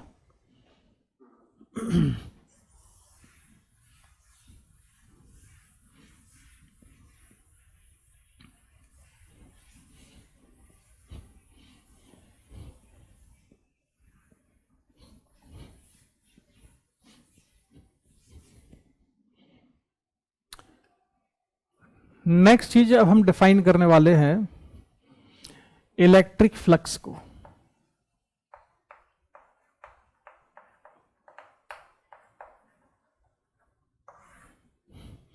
इलेक्ट्रिक फ्लक्स की जो मैथमेटिकल डेफिनेशन है कहो तो वो डेफिनेशन सिंपल इतनी सी है कि मान लो ये कोई सरफेस है और इससे पास होने वाला ये इलेक्ट्रिक फील्ड है, ऐसे इलेक्ट्रिक फील्ड पास हो रही है इससे पास होने वाले फ्लक्स को हम ऐसे डिफाइन करते हैं।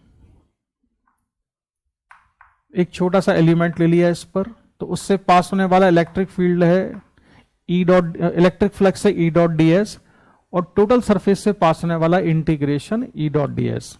अगर इलेक्ट्रिक फील्ड पूरे सरफेस पर यूनिफॉर्म है तब इंटीग्रेशन करने की जरूरत नहीं है, तब हम फ्लक्स को डायरेक्ट कितना लिख सकते हैं? Phi equal to E dot A के बराबर। लेकिन अगर इलेक्ट्रिक फील्ड यूनिफॉर्म नहीं है तो हम एक छोटा सा एलिमेंट लेंगे, फिर उस छोटे से एलिमेंट से पास होने वाला फ्लक्स निकालेंगे, फिर उसको इंटीग्रेट कर देंगे तो ये ई डॉट डी एस आ जाएगा। तो एक फ्लक्स का तरीका ये हुआ। इसको आप ऐसे भी लिख सकते हो ई इंटू ए इंटू कॉस थीटा, और फाई इक्वल टू यहां पर भी लिखा जा सकता है E into D S into cos theta के बराबर। ठीक है, जैसे एक छोटा सा एग्जांपल लें हम, ये एक एरिया है और ये है एरिया ए, और ये है इलेक्ट्रिक फील्ड, यूनिफॉर्म है ये इलेक्ट्रिक फील्ड, और ये जो इलेक्ट्रिक फील्ड यहां एंगल बना रही है ये है मान लो 37 डिग्री। इलेक्ट्रिक फील्ड का मैग्नीट्यूड है ई, तो इससे पास होने वाला फ्लक्स कितना हो गया?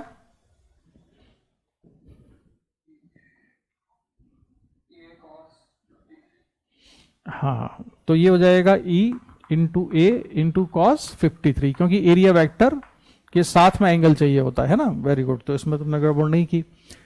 तो फ्लक्स को हमने डिफाइन कर लिया। तो बेसिकली फ्लक्स को डिफाइन करने का मतलब है कि हम क्या डिफाइन कर रहे होते हैं? हम ना एनर्जी डिफाइन कर रहे होते हैं कि किसी पर्टिकुलर एरिया से इलेक्ट्रिक फील्ड की जो एनर्जी है, कितनी एनर्जी पास हो रही है, यानी कितना फ्लक्स पास हो रहा है। इलेक्ट्रिक फील्ड लाइंस नाम की कोई चीज एग्जिस्ट तो करती नहीं है, एक्चुअल में थोड़ी होती इलेक्ट्रिक फील्ड लाइन। वो तो छोटे बच्चों को समझाने के लिए लाइंस खींच के बस समझा देते हैं कि वो कहेंगे इलेक्ट्रिक फील्ड होती कैसी है, मैं दिखती तो है ही नहीं।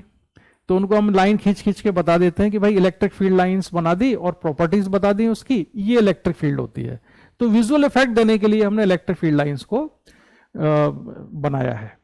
अदरवाइज कहीं से इलेक्ट्रिक फील्ड पास हो रही है, इसका मतलब होता है कि वहां से एनर्जी पास हो रही है जो कि चार्ज की वजह से है, और वो इलेक्ट्रोस्टैटिक एनर्जी कहते हैं, इलेक्ट्रिकल एनर्जी कह सकते हो उसको। तो किसी एरिया से, इस वाले एरिया से कितनी इलेक्ट्रिकल एनर्जी पास हो रही है, उसका मेजरमेंट है इलेक्ट्रिक फ्लक्स। अब उसको हम थोड़ा रफली ऐसे समझ लेते हैं कि number of electric field lines जितनी पास हो रही होंगी, फ्लक्स उसी के प्रोपोर्शनल होगा.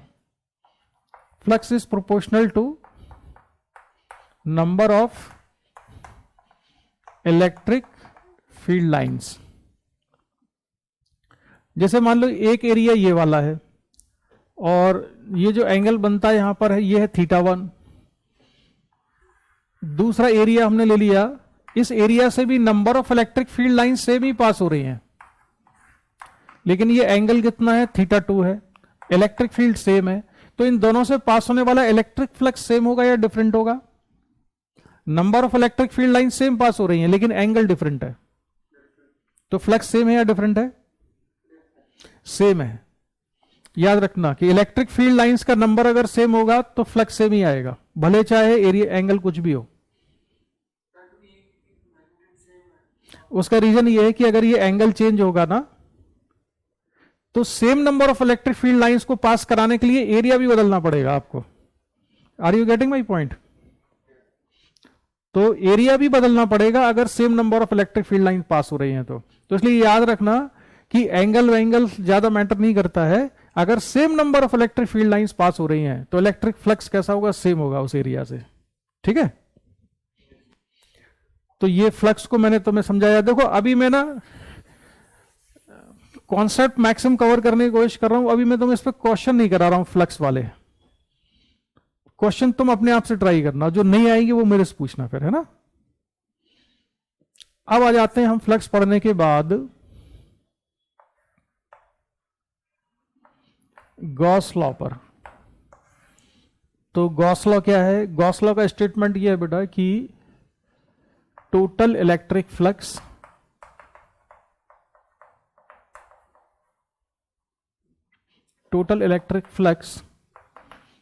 passing through a closed surface is equal to 1 upon epsilon naught times to the charge enclosed by the closed surface. Close surface के अंदर जो चार्ज एंक्लोज्ड है वो चार्ज यहां पर लिखेंगे हम, और टोटल इलेक्ट्रिक फ्लक्स आ जाएगा phi equal to 1 upon epsilon naught into Q inside. ये स्टेटमेंट है इसका छोटा सा. ठीक है, तो एक बहुत ही सिंपल सी चीज है, ये तो तुम समझ ही गए होगे कि जैसे एक क्लोज सरफेस ले लिया मैंने, यहां चार्ज ले लिया Q1, एक है Q2, एक है Q3, एक Q4 ले लेते हैं. तो इस क्लोज सरफेस से पास होने वाला जो इलेक्ट्रिक फ्लक्स होगा वो केवल किससे पास होगा? Q2 और Q4 से, है ना. Q1 और Q3 से पास होने वाला इलेक्ट्रिक फ्लक्स कितना होगा? जीरो होगा. लेकिन अगर मैं इस वाले पॉइंट पर इलेक्ट्रिक फील्ड निकालूं तो इलेक्ट्रिक फील्ड में कंट्रीब्यूशन सारे चार्जेस का है. इलेक्ट्रिक फील्ड में कंट्रीब्यूशन कैसा है? सारे चार्जेस का होता है, लेकिन फ्लक्स में कंट्रीब्यूशन केवल Q2 और Q4 का है. ठीक है, इसमें कोई डाउट हो तो पूछ लो, जो मैंने अभी स्टेटमेंट बोला.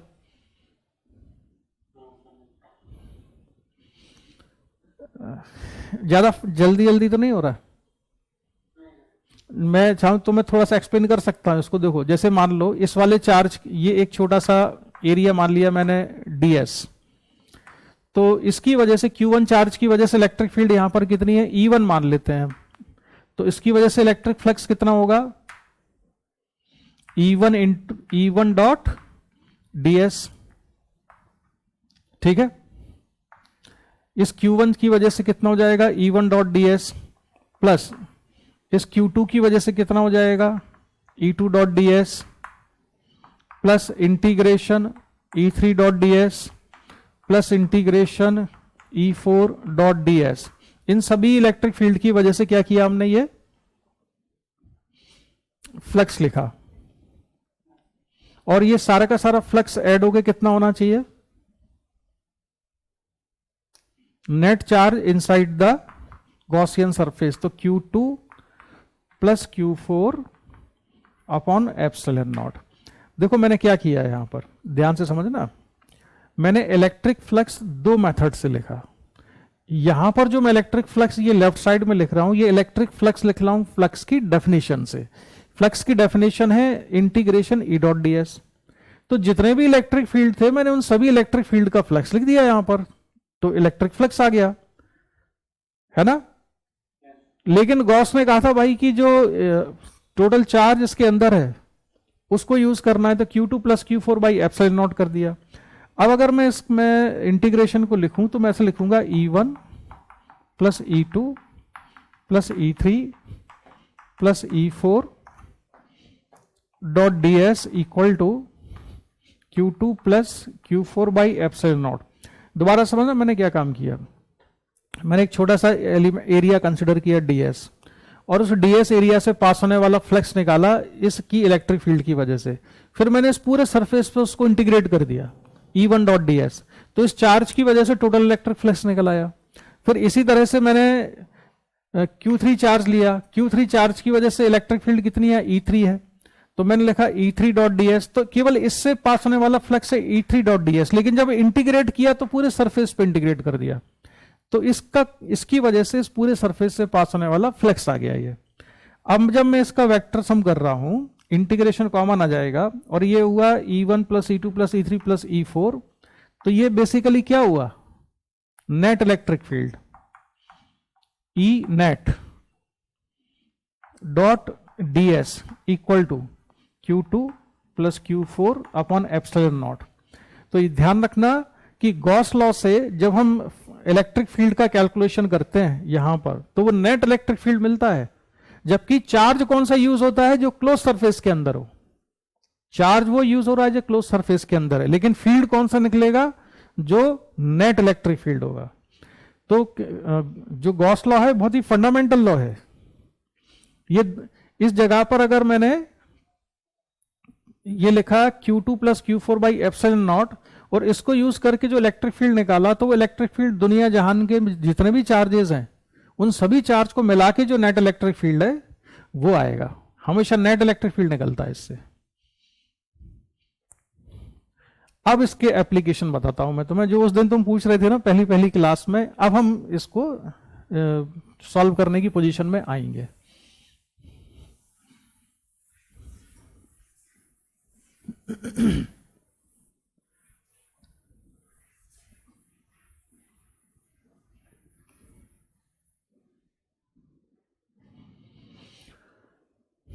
देखो सबसे पहले तो हम निकालते हैं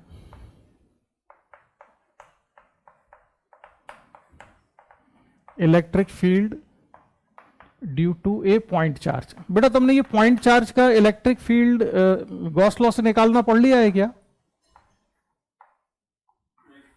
जैसे ये क्यू चार्ज है, इसकी वजह से मुझे आर डिस्टेंस पर इलेक्ट्रिक फील्ड निकालना है, तो कूलम्स लॉ से तुमको पता है के क्यू बाई आर स्क्वायर होता है।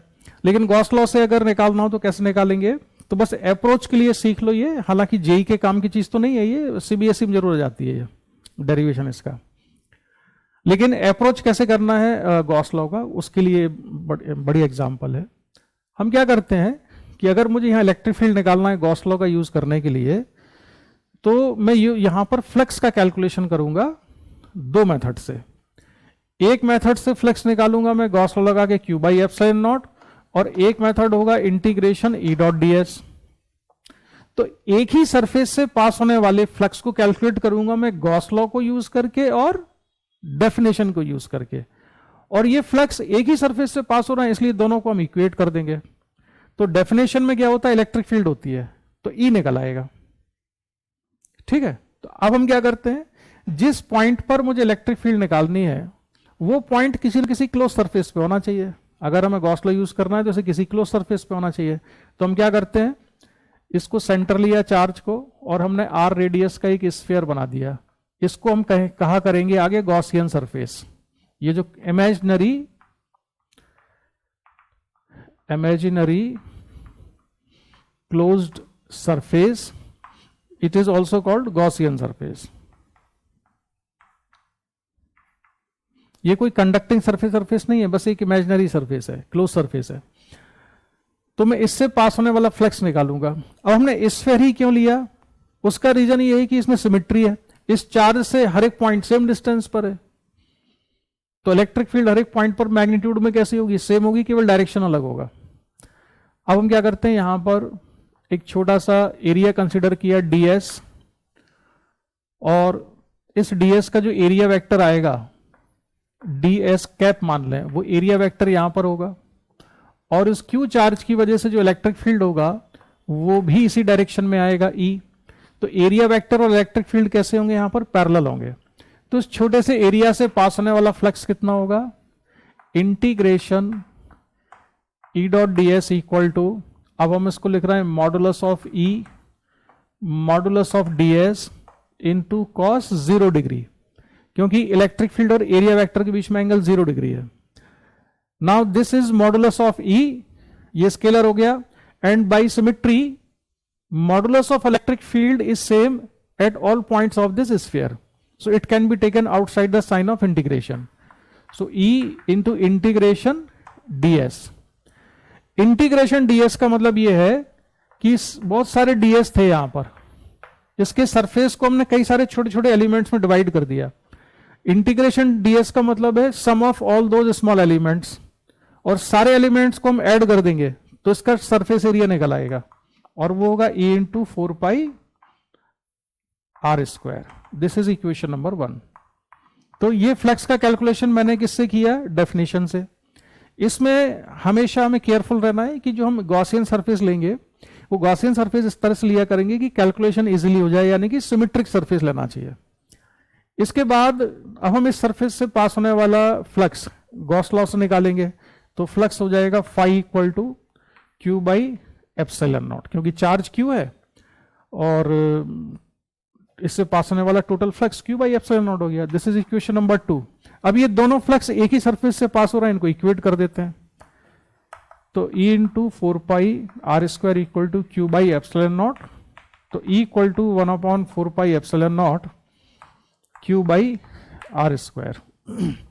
तो ये इलेक्ट्रिक फील्ड आ गया। ठीक है, तो ये इसकी वर्किंग सिखाई मैंने तुमको कि गॉस लॉ की वर्किंग क्या है।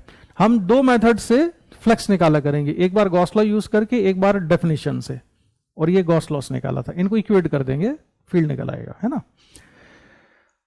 अच्छा राम, ये बताओ कि तुमने शायद ये 4 पाई क्यों आता है बार बार, जैसे तुमने ग्रेविटेशनल फोर्स में भी पढ़ा होगा कि वहां पर भी आता था G m1 m2, और उसमें भी कुछ 4 पाई वगैरह आता था क्या? हाँ, इसमें आता है, और मैग्नेटिक फील्ड में भी आएगा। तो इसमें 4 पाई क्यों आता है, कुछ आइडिया है, पढ़ा था तुमने कहीं? कोई बात नहीं, अभी बताते हैं। अच्छा ये देखो, ये जो स्फीयर है, ये स्फीयर सेंटर पर कितना सॉलिड एंगल सबटेंड करता है? 4 पाई। तो जो इलेक्ट्रिक फ्लक्स है 4 पाई जो सबटेंड करता है सॉलिड एंगल, उससे पास होने वाला फ्लक्स कितना है? Q by epsilon naught. तो यूनिट सॉलिड एंगल से कितना आएगा? Q upon 4 pi epsilon not. ठीक है, अब सॉलिड एंगल डी ओमेगा अगर मैं लिखता यहां पर, तो मैं कुछ ऐसे लिखता उसको, एरिया ds अपॉन r² करते ना हम। सॉलिड एंगल कैसा लिखते हैं? जैसे ये ds है तो ds अपॉन r² करते हैं। तो यूनिट एरिया ने जो सॉलिड एंगल सबटेंड किया होगा वो कितना होगा? ds को 1 किया, यूनिट एरिया ने जो सॉलिड एंगल सबटेंड किया होगा। तो बेसिकली जब हम फील्ड निकाल रहे होते हैं ना, तो 4 पाई से डिवाइड करने का मतलब ये होता है कि हम एक इतने सा एरिया लेके चल रहे हैं जो कि यूनिट सॉलिड एंगल सबटेंड करेगा, और वहां से पास होने वाला फ्लक्स है ये। अकेले बैठ के सोचना कि ये क्या बताया मैंने अभी ये, ठीक है। ये 4 पाई जो बार बार इंट्रोड्यूस होता है ना इन फॉर्मूले में, ये 4 पाई आने की वजह क्या होती है, तुम सोचना, तुमको आ जाएगा समझ में। हालांकि अब तुम्हें आ गया होगा, अभी आ गया होगा। चलो, अभी ये तो हुआ एक पॉइंट चार्ज की वजह से। अब मुझे निकालना है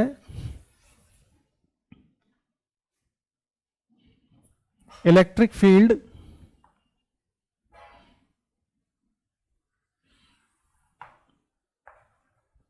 ये है हॉलो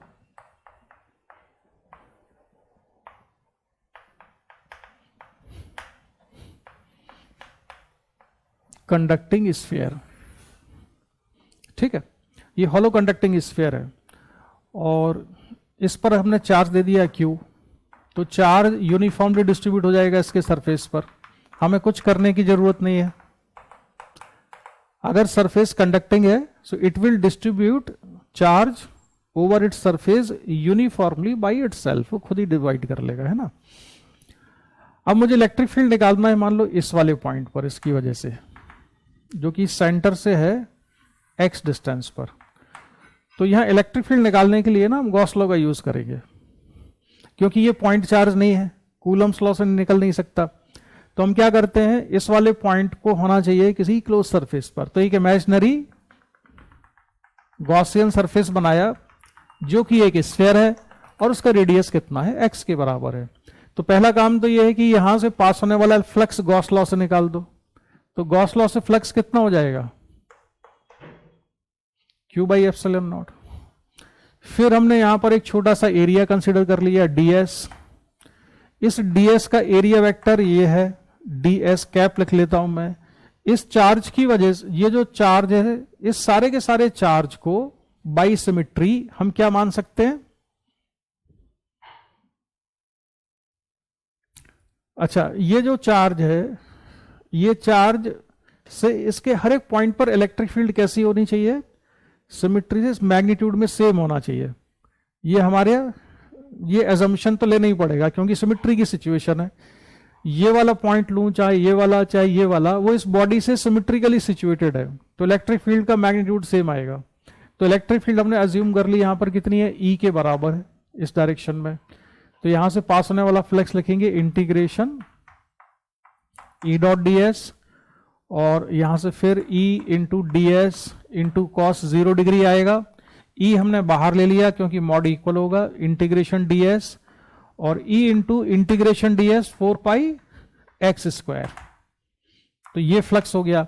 इन दोनों को इक्वेट कर देना है, ये बहुत ही सिंपल सी चीजें हैं, इनको इक्वेट कर दें तो E into 4π(x² equal to Q/ε0। तो E इक्वल टू हो जाएगा 1/4πε0 Q/x²।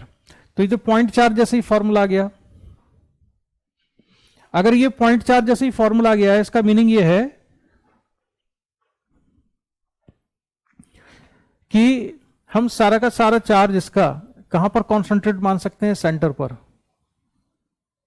And it can be treated like a point charge. लेकिन ऐसा हम तभी कर सकते हैं जब फील्ड हमको कहां निकालना हो, इसके बाहर, स्फीयर के बाहर। अगर इसके अंदर निकालना है तो यहां इलेक्ट्रिक फील्ड कितना है, 0। और ये 0 क्यों है, ये मैंने तुमको सबसे पहले ही बता दिया। कोई भी एक एलिमेंट कंसिडर करो, उसके अपोजिट एक एलिमेंट है, उसकी वजह से नेट इलेक्ट्रिक फील्ड कैंसिल होने वाली है, ठीक है। लेकिन अगर इस पे चार्ज का डिस्ट्रीब्यूशन यूनिफॉर्म नहीं होता तो अंदर इलेक्ट्रिक फील्ड 0 नहीं आएगी, ठीक है। अच्छा राम, ये बताओ कि अगर ये नॉन कंडक्टिंग स्फीयर है लेकिन चार्ज का डिस्ट्रीब्यूशन यूनिफॉर्म है, तो यहां पर इलेक्ट्रिक फील्ड क्या इतनी ही होगी, 1/4πε0 Q/x², और अंदर 0 होगी क्या नॉन कंडक्टिंग होने पर, हाँ ये ध्यान रखना। तो ये नॉन कंडक्टिंग होने पर भी 0 होगी। अब मैं सॉलिड वाला भी नहीं कर रहा हूं, सॉलिड नॉन कंडक्टिंग स्फीयर का डेरिवेशन मैं तुम्हें बाद में कराऊंगा, पहले मैं थोड़े और कॉन्सेप्ट बता दूं।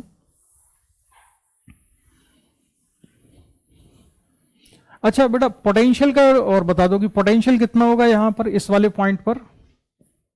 पोटेंशियल का कैलकुलेशन कैसे करेंगे हम, नहीं हम पोटेंशियल कैलकुलेशन करेंगे इन्फिनिटी से यूनिट पर डिव 4 ला रहे हैं, बेसिक कर लेते हैं। तो किसी इंस्टेंट पर चार्ज पार्टिकल यहां पर आ गया x डिस्टेंस पर, ठीक है। तो यहां इलेक्ट्रिक फील्ड कितनी है, KQ/x²। X square electric field है, वर्क डन निकाल देते हैं तो इंटीग्रेशन, हाँ यूनिट पॉजिटिव चार्ज को लेके आ रहे हैं तो 1 into E dot D X ही कर लेते हैं, चलो तो ये होगा इंटीग्रेशन मॉडुलस ऑफ ई हो जाएगा के Q by x square, modulus of D x कितना हो जाएगा minus D x cos 180 degree, ठीक है। और माइनस साइन भी लाना पड़ेगा हमको क्योंकि हम वर्क कैलकुलेट कर रहे हैं इलेक्ट्रिक फील्ड का। अब एक चीज देखना, तुमने यार स्कूल कौन सा ज्वाइन किया हुआ है? तो कोई स्कूल के टीचर से तुम पढ़ते हो थोड़ा बहुत? हाँ, तो एक चीज याद रखना कि स्कूल की जो आंसर शीट होगी ना सीबीएसई की, बोर्ड तुम्हारा सीबीएसई है ना, तो तुम स्कूल की आंसर कॉपी में जब तुम आंसर लिखोगे ना तो तुम वही लिखना जो स्कूल वाले पढ़ाते हैं, जो हम लोग बताते हैं वो मत लिखना। अगर वो उसमें डेफिनेशन एक्सटर्नल एजेंट से है ना, तुम एक्सटर्नल एजेंट यूज करना, उनको वही पसंद होता है, अदरवाइज ना वो गलत कर देते हैं। जैसे मेरे साथ में 2-3 बार हो गया ये, जैसे कि एक स्फीयर है और इस स्फीयर को हमने सेंटर ऑफ मास को velocity they the v not और एंगुलर वेलोसिटी दे दी मान लो हमने v नॉट बाई 2r, तब ये पेयर रोलिंग है कि नहीं? नहीं है, ये फॉरवर्ड स्लिपिंग है। तब ये इसकी पेयर रोलिंग जब स्टार्ट होगी तो सेंटर ऑफ मास की वेलोसिटी कैलकुलेट करो, ये क्वेश्चन दिया।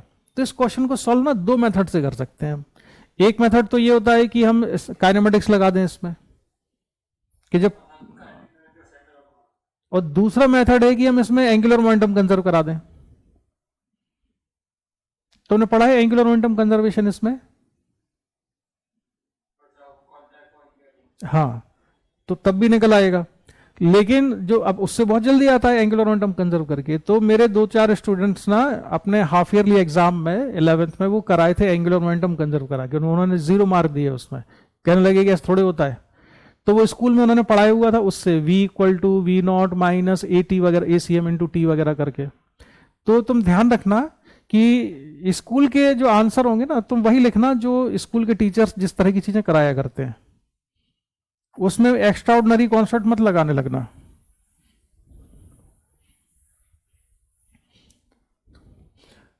और सुनो, जैसे एक पार्टिकल को हमने प्रोजेक्ट किया यहां से, इनिशियल वेलोसिटी दे दी है उसको u, angle of projection theta है, और मुझे टाइम t पर इसका एंगुलर मोमेंटम चाहिए पॉइंट o के अबाउट। तो ये एंगुलर मोमेंटम कैसे निकालोगे पार्टिकल का टाइम t पर?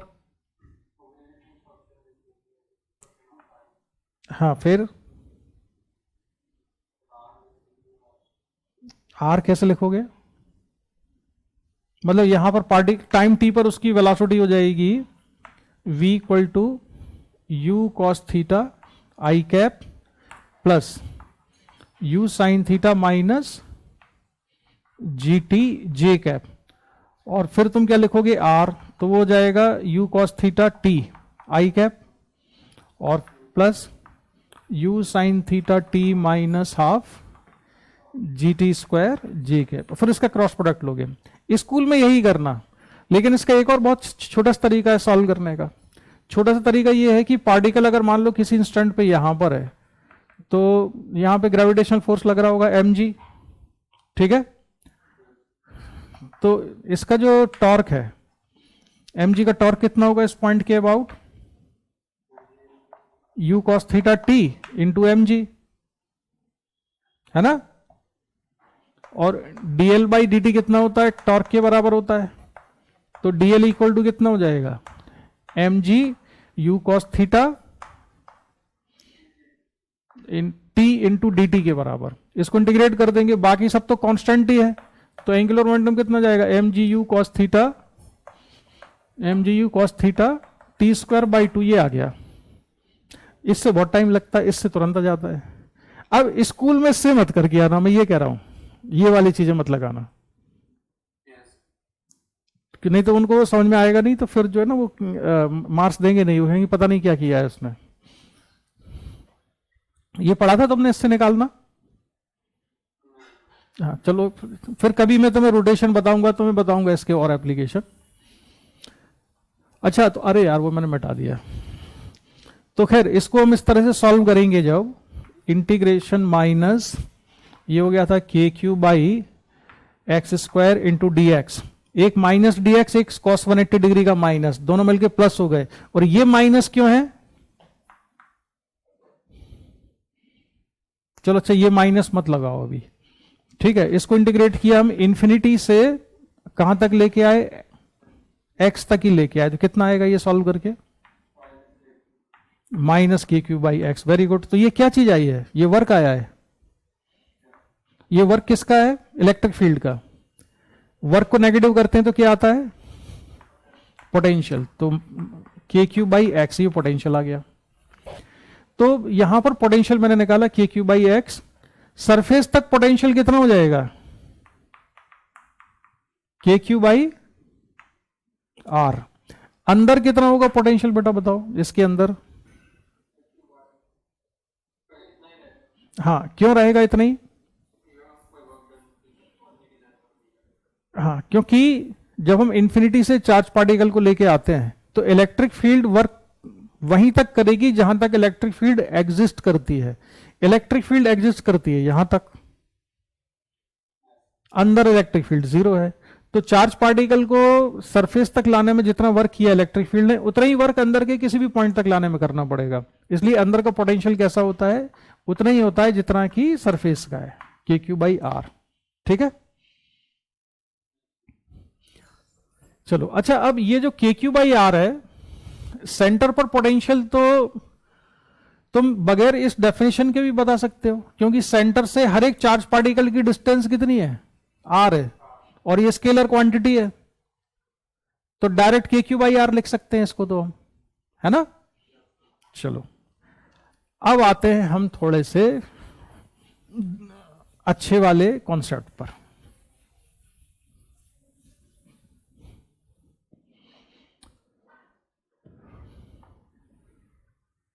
ये मैंने लिखा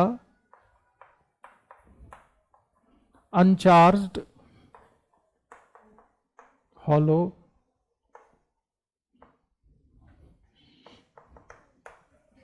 conducting sphere. अनचार्ज hollow conducting sphere है, रेडियस है इसका आर। मैंने यहां पर एक चार्ज रखा है क्यू, जो कि इसके सेंटर से है एक्स डिस्टेंस पर। ठीक है, अब बताना है हमको कि इस स्फीयर का पोटेंशियल कितना है।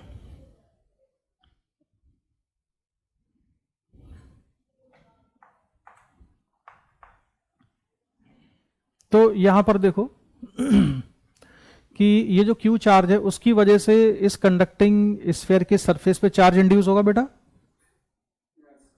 तो यहां पे कैसा चार्ज आएगा? नेगेटिव चार्ज आएगा यहां। क्यों आएगा नेगेटिव चार्ज? रीजन बताओ। हाँ, ये जब अननोन चार्ज कोई भी होगा ना वो पॉजिटिव ही लेते हैं हम लोग, तो ये पॉजिटिव ही है, तो यहां कैसा चार्ज आएगा? नेगेटिव। नेगेटिव चार्ज आया मतलब क्या चीज आ गई है यहां पर?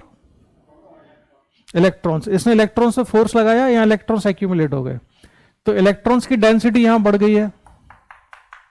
तो यहां पर हम मान लेते हैं जो चार्ज इंड्यूस हुआ वो नेगेटिव है, और यहां पर चार्ज इंड्यूस हो जाएगा पॉजिटिव।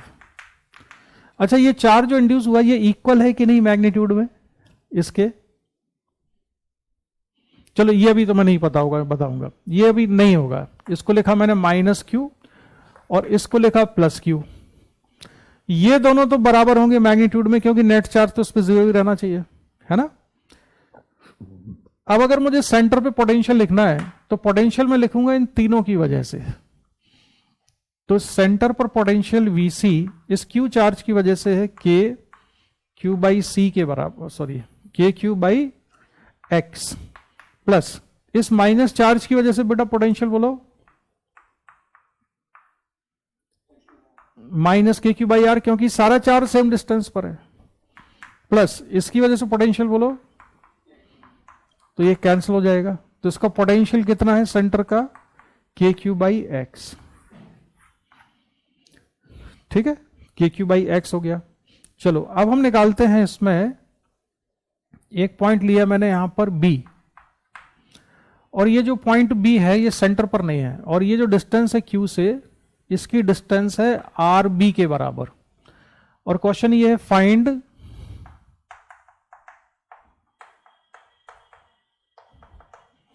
पोटेंशियल एट बी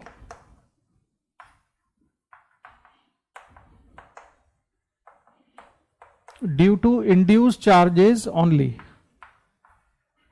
केवल इंड्यूस चार्जेस की वजह से पोटेंशियल निकालना है बी पॉइंट पर। तो ट्राई करो जरा कितना होगा।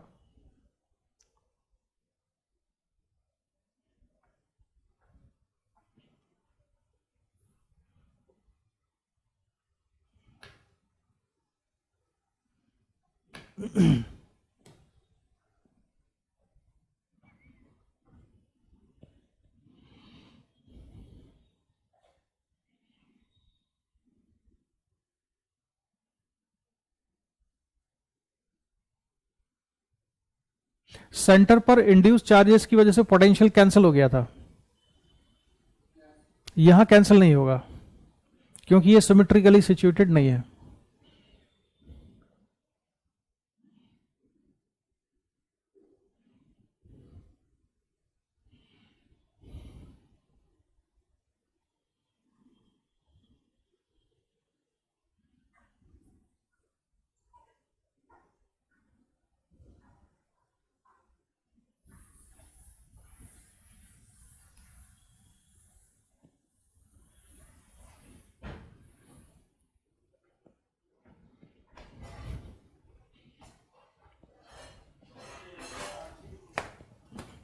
कितना? के क्यू बाई आर बी। कैसे अप्रोच किया?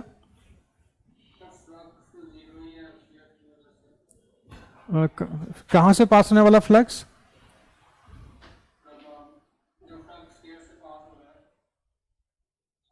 नहीं नहीं, सुनो सुनो सुनो, तुम अपना स्टेटमेंट क्लियर करो। फ्लक्स ना किसी एरिया से पास होने वाला निकालते हैं। तुम किसके स्फीयर के सरफेस एरिया से पास होने वाला फ्लक्स बोल रहे हो? स्फीयर के सरफेस से पास होने वाला फ्लक्स तो हाँ, वो तो जीरो है ही है, क्योंकि इससे फ्लक्स तभी पास हो सकता है स्फीयर से जब चार्ज उसके अंदर हो। क्योंकि गॉस ने क्या कहा था? Electric flux passing through a close surface is equal to charge 1/ε times to the charge enclosed inside the Gaussian surface. तो इसके अंदर तो चार्ज है ही नहीं, तो फ्लक्स तो जीरो है। लेकिन फ्लक्स की नहीं, इससे फ्लक्स का, फ्लक्स से क्यों सोच रहे हो बेटा? इसमें फ्लक्स का तो कोई रोल ही नहीं है यहां पर। तुम्हारा सोचने का तरीका ये नहीं होना चाहिए फ्लक्स यहां पर। देखो इसको कैसे निकालना है तुम्हें। इस वाले पॉइंट पर इस क्यू चार्ज की वजह से पोटेंशियल तो निकाल ही सकते हो। कितना होगा? के क्यू अपॉन आर बी। ठीक है। अब इनकी वजह से जो पोटेंशियल है ना इंड्यूस चार्ज की वजह से, वो हमें नहीं पता है, तो मैंने लिख दिया plus potential due to induce charges. लेकिन हमने अभी भी एक चीज पढ़ी कि स्फीयर के अंदर हर पॉइंट पे पोटेंशियल कैसा होना चाहिए? सेम। तो जितना पोटेंशियल सेंटर पर है उतना ही यहां होगा। तो ये आ जाएगा के क्यू अपॉन एक्स के बराबर।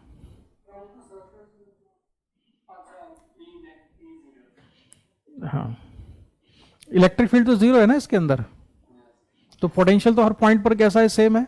हाँ, ये यही चीजें पूछते जाता हूं मुझसे, यहां पे कंफ्यूजन होता है। इलेक्ट्रिक फील्ड इसके अंदर जीरो है हर पॉइंट पर। इलेक्ट्रिक फील्ड जीरो है तो पोटेंशियल में डिफरेंस जीरो होगा, यानी हर पॉइंट पर पोटेंशियल सेम होना चाहिए। तो जितना पोटेंशियल सेंटर पर है उतना ही बी पर होना चाहिए। ठीक है। तो सेंटर का पोटेंशियल तो हमने निकाल लिया था, के क्यू बाई एक्स, और ये इस चार्ज की वजह से पोटेंशियल इंड्यूस्ड का हमने ये लिख लिया, तो वी इंड्यूस्ड आ जाएगा के Q into 1/x minus 1/r B के बराबर। ठीक है। चलो अब इसमें फिर चेंज करते हैं हम सिचुएशन थोड़ी सी।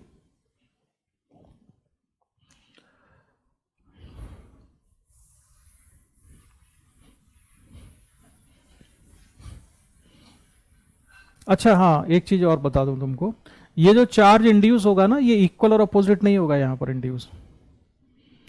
इक्वल और अपोजिट तभी इंड्यूस होता है जबकि, जैसे मैं यहां लिख दूं, जैसे ये स्फीयर है, इसके अंदर मैंने क्यू चार्ज रखा और ये कंडक्टिंग हॉलो स्फीयर है, तो इसमें जो चार्ज इंड्यूस होगा ना यहां पर, ये माइनस क्यू ही होगा, इन दोनों का मैग्नीट्यूड इक्वल होगा यहां पर, लेकिन यहां नहीं होगा। उसका रीजन ये है ऐसे याद रखना कि इस चार्ज से पास होने वाला जितना भी इलेक्ट्रिक फ्लक्स है, वो सारा का सारा इलेक्ट्रिक फ्लक्स अगर इस सरफेस को कट करता है, इससे पास होता है, तभी इक्वल और अपोजिट चार्ज इंड्यूस होगा। और भी ज्यादा लेमन लैंग्वेज में याद रखना है तो ऐसे रखो, इस चार्ज पार्टिकल से जितनी इलेक्ट्रिक फील्ड लाइंस निकलेंगी वो सारी इलेक्ट्रिक फील्ड लाइंस इसको क्रॉस करेंगी। जब सारी इलेक्ट्रिक फील्ड लाइंस क्रॉस करेंगी तभी इक्वल और अपोजिट होगा। ये वाला जो चार्ज है, इससे सारी इलेक्ट्रिक फील्ड लाइंस इससे क्रॉस नहीं करती हैं। क्लियर ये बात? हाँ, इनका मॉड सेम नहीं है। कैपिटल क्यू का mod is not equal to modulus of minus Q यहां पर।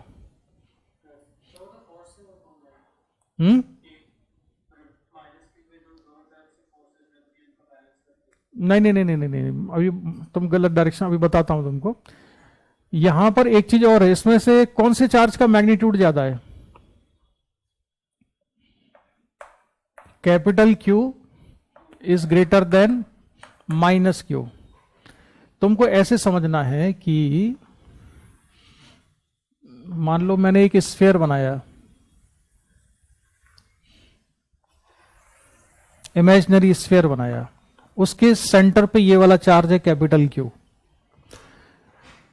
इस चार्ज की वजह से टोटल इलेक्ट्रिक फ्लक्स इस इमेजिनरी सरफेस से कितना पास होगा? Q by epsilon naught.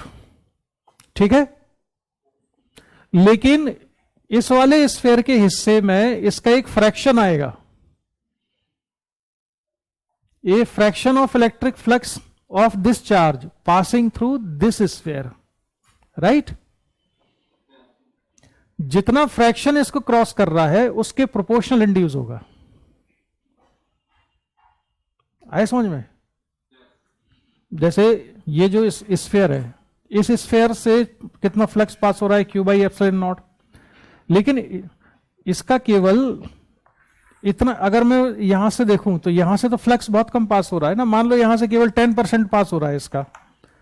तो अगर यहां पर एक कंडक्टिंग स्फीयर में रख दूं ऐसे, ये वाला, तो इस कंडक्टिंग स्फीयर में जो चार्ज इंड्यूस होगा ना, वो इसका 10% होगा। ये जो क्यू चार्ज है उसका उसी रेशियो में चार्ज इंड्यूस होगा जिस रेशियो में इससे फ्लक्स पास होगा। ये बात समझ में आई? लेकिन तुम एग्जैक्ट कैलकुलेशन नहीं करना इसको, मैंने तुम्हें एक रफ आइडिया दिया ये समझाने के लिए कि इक्वल और अपोजिट नहीं होगा। हम इसमें एग्जैक्टली कैलकुलेट नहीं कर सकते क्योंकि इससे फ्लक्स जो है ना, केवल इस चार्ज का पास नहीं हो रहा, इसका भी पास होगा, इसकी वजह से भी इलेक्ट्रिक फील्ड लाइंस आएंगी इधर। पॉजिटिव चार्ज से इधर इलेक्ट्रिक फील्ड लाइंस ऐसी वाली भी तो होंगी, यहां से यहां आने वाली, केवल ये नहीं होंगी। तो मैं, ये बड़ी कॉम्प्लिकेटेड चीज है, मैग्नीट्यूड हम एग्जैक्टली कैलकुलेट नहीं कर पाएंगे, लेकिन हम इतना श्योर है कि ये इसका मैग्नीट्यूड इससे कम है, ये हम श्योर है इसके बारे में। लेकिन इसका मैग्नीट्यूड एग्जैक्टली हम कैलकुलेट नहीं कर सकते कि कितना परसेंट इंड्यूस होगा। बस मैंने तुम्हें समझाने के लिए बताया कि इस वाले चार्ज की वजह से जितना परसेंट फ्लक्स इससे पास हो रहा होगा उसी के प्रोपोर्शनल यहां पे चार्ज इंड्यूस होगा। ठीक है, अब जैसे दूसरी चीज बताऊं मैं से, जैसे कैपेसिटर का केस होता है, जैसे एक कंडक्टिंग प्लेट है, इस पे चार्ज है Q और इसके सामने एक दूसरी प्लेट रखी हुई है और ये Q चार्ज है अगर, तो इसके सामने जो चार्ज इंड्यूस होगा ना, ये दोनों इक्वल और अपोजिट होंगे, ये और ये इक्वल और अपोजिट होंगे। क्यों? क्योंकि इससे जो भी इलेक्ट्रिक फील्ड लाइंस जाती हैं वो परपेंडिकुलर जाती हैं ऐसे, तो जो भी इलेक्ट्रिक फील्ड लाइंस यहां से निकलती हैं सारी इसको क्रॉस करेंगी। सारी फील्ड लाइन क्रॉस कर रही है ना इस वाली प्लेट को, इसलिए इनमें इक्वल और अपोजिट होगा, इसमें नहीं होगा। क्लियर ये बात? ठीक है, अच्छा अब फिर मैं इसी क्वेश्चन में चेंज करता हूं। अब मैं इस स्फीयर की कर देता हूं अर्थिंग।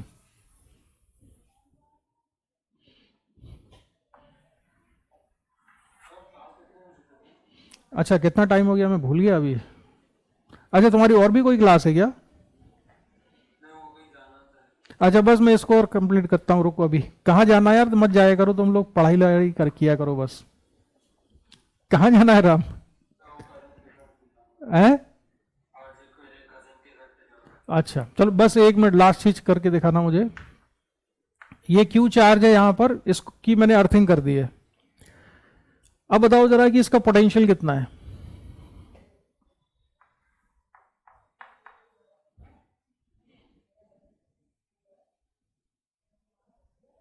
अर्थिंग करने का मतलब क्या है कि इस वाले स्फीयर से और ये अर्थ, इनके बीच में चार्ज का फ्लो तब तक होता रहेगा जब तक कि दोनों का पोटेंशियल सेम नहीं हो जाता। लेकिन अर्थ हमेशा डोमिनेट करती है, तो अल्टीमेटली इस स्फीयर को अर्थ के ही पोटेंशियल पे आना पड़ेगा, यानी इसका पोटेंशियल कितना हो जाएगा? 0।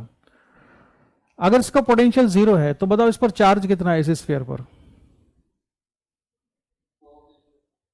क्यों है 0 चार्ज?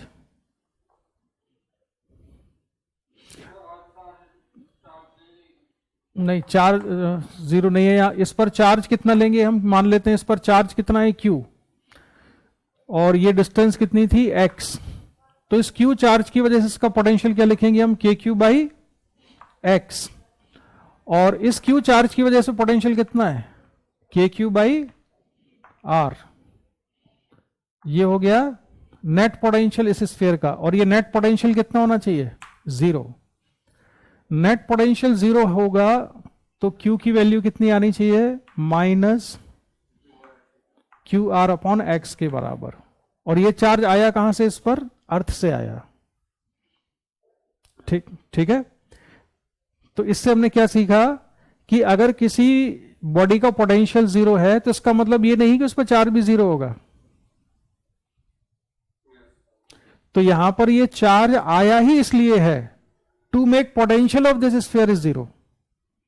इस स्फीयर के पोटेंशियल को 0 करने के लिए इस चार्ज को आना पड़ा। तो ज्यादा फंडामेंटल चीज क्या है, पोटेंशियल का 0 होना। चार्ज का 0 होना इज नॉट फंडामेंटल यहां पर। मतलब कंडक्टिंग सरफेस है, कंडक्टिंग सरफेस का पोटेंशियल कैसा होना चाहिए, अर्थ के पोटेंशियल के बराबर होना चाहिए, यानी कि 0 पोटेंशियल होना चाहिए। तो चार्ज, नेगेटिव चार्ज फ्लो करेगा, यानी इलेक्ट्रॉन्स अर्थ से इसके ऊपर आए, और वो इतने आए जिससे कि इसका पोटेंशियल इस वाले चार्ज और इलेक्ट्रॉन की वजह से मिलके 0 हो जाए। तो कितना चार्ज आ गया इस पर, minus Q R by x के बराबर। ठीक है, चलो राम, तो फिर जो है इसको हम यही कंप्लीट करते हैं। अब इसमें तुमको पढ़ने में मजा आएगा। अब ये वाली चीजें, अभी कई सारी ऐसी ऐसी चीजें मिलेंगी जिनमें तुमको कंफ्यूजन होता होगा। तो अभी एक काम करना, अभी ना हम क्लास हम लोग अभी बहुत जल्दी नहीं करते, तुम अभी टाइम ले लो 2-3 दिन का, और थोड़ी प्रैक्टिस करो। और फिर जो नहीं आए ना वो मुझसे पूछ इकट्ठे करना, तो मैं फिर उसको क्लियर करता हूं। ठीक है, हाँ वो करना तुम। ठीक है, तो तुम कर लोगे, क्योंकि इसलिए मैंने ना थोड़ा फास्ट कर दिया ये कॉन्सेप्ट वाला चीज। बाकी तुमको जो मैंने शीट भेजी थी तुम उसमें से कर लेना, है ना। और जो भी नहीं आए तो भेज देना, तो हम कर लेंगे। ठीक, ओके, बाय बाय।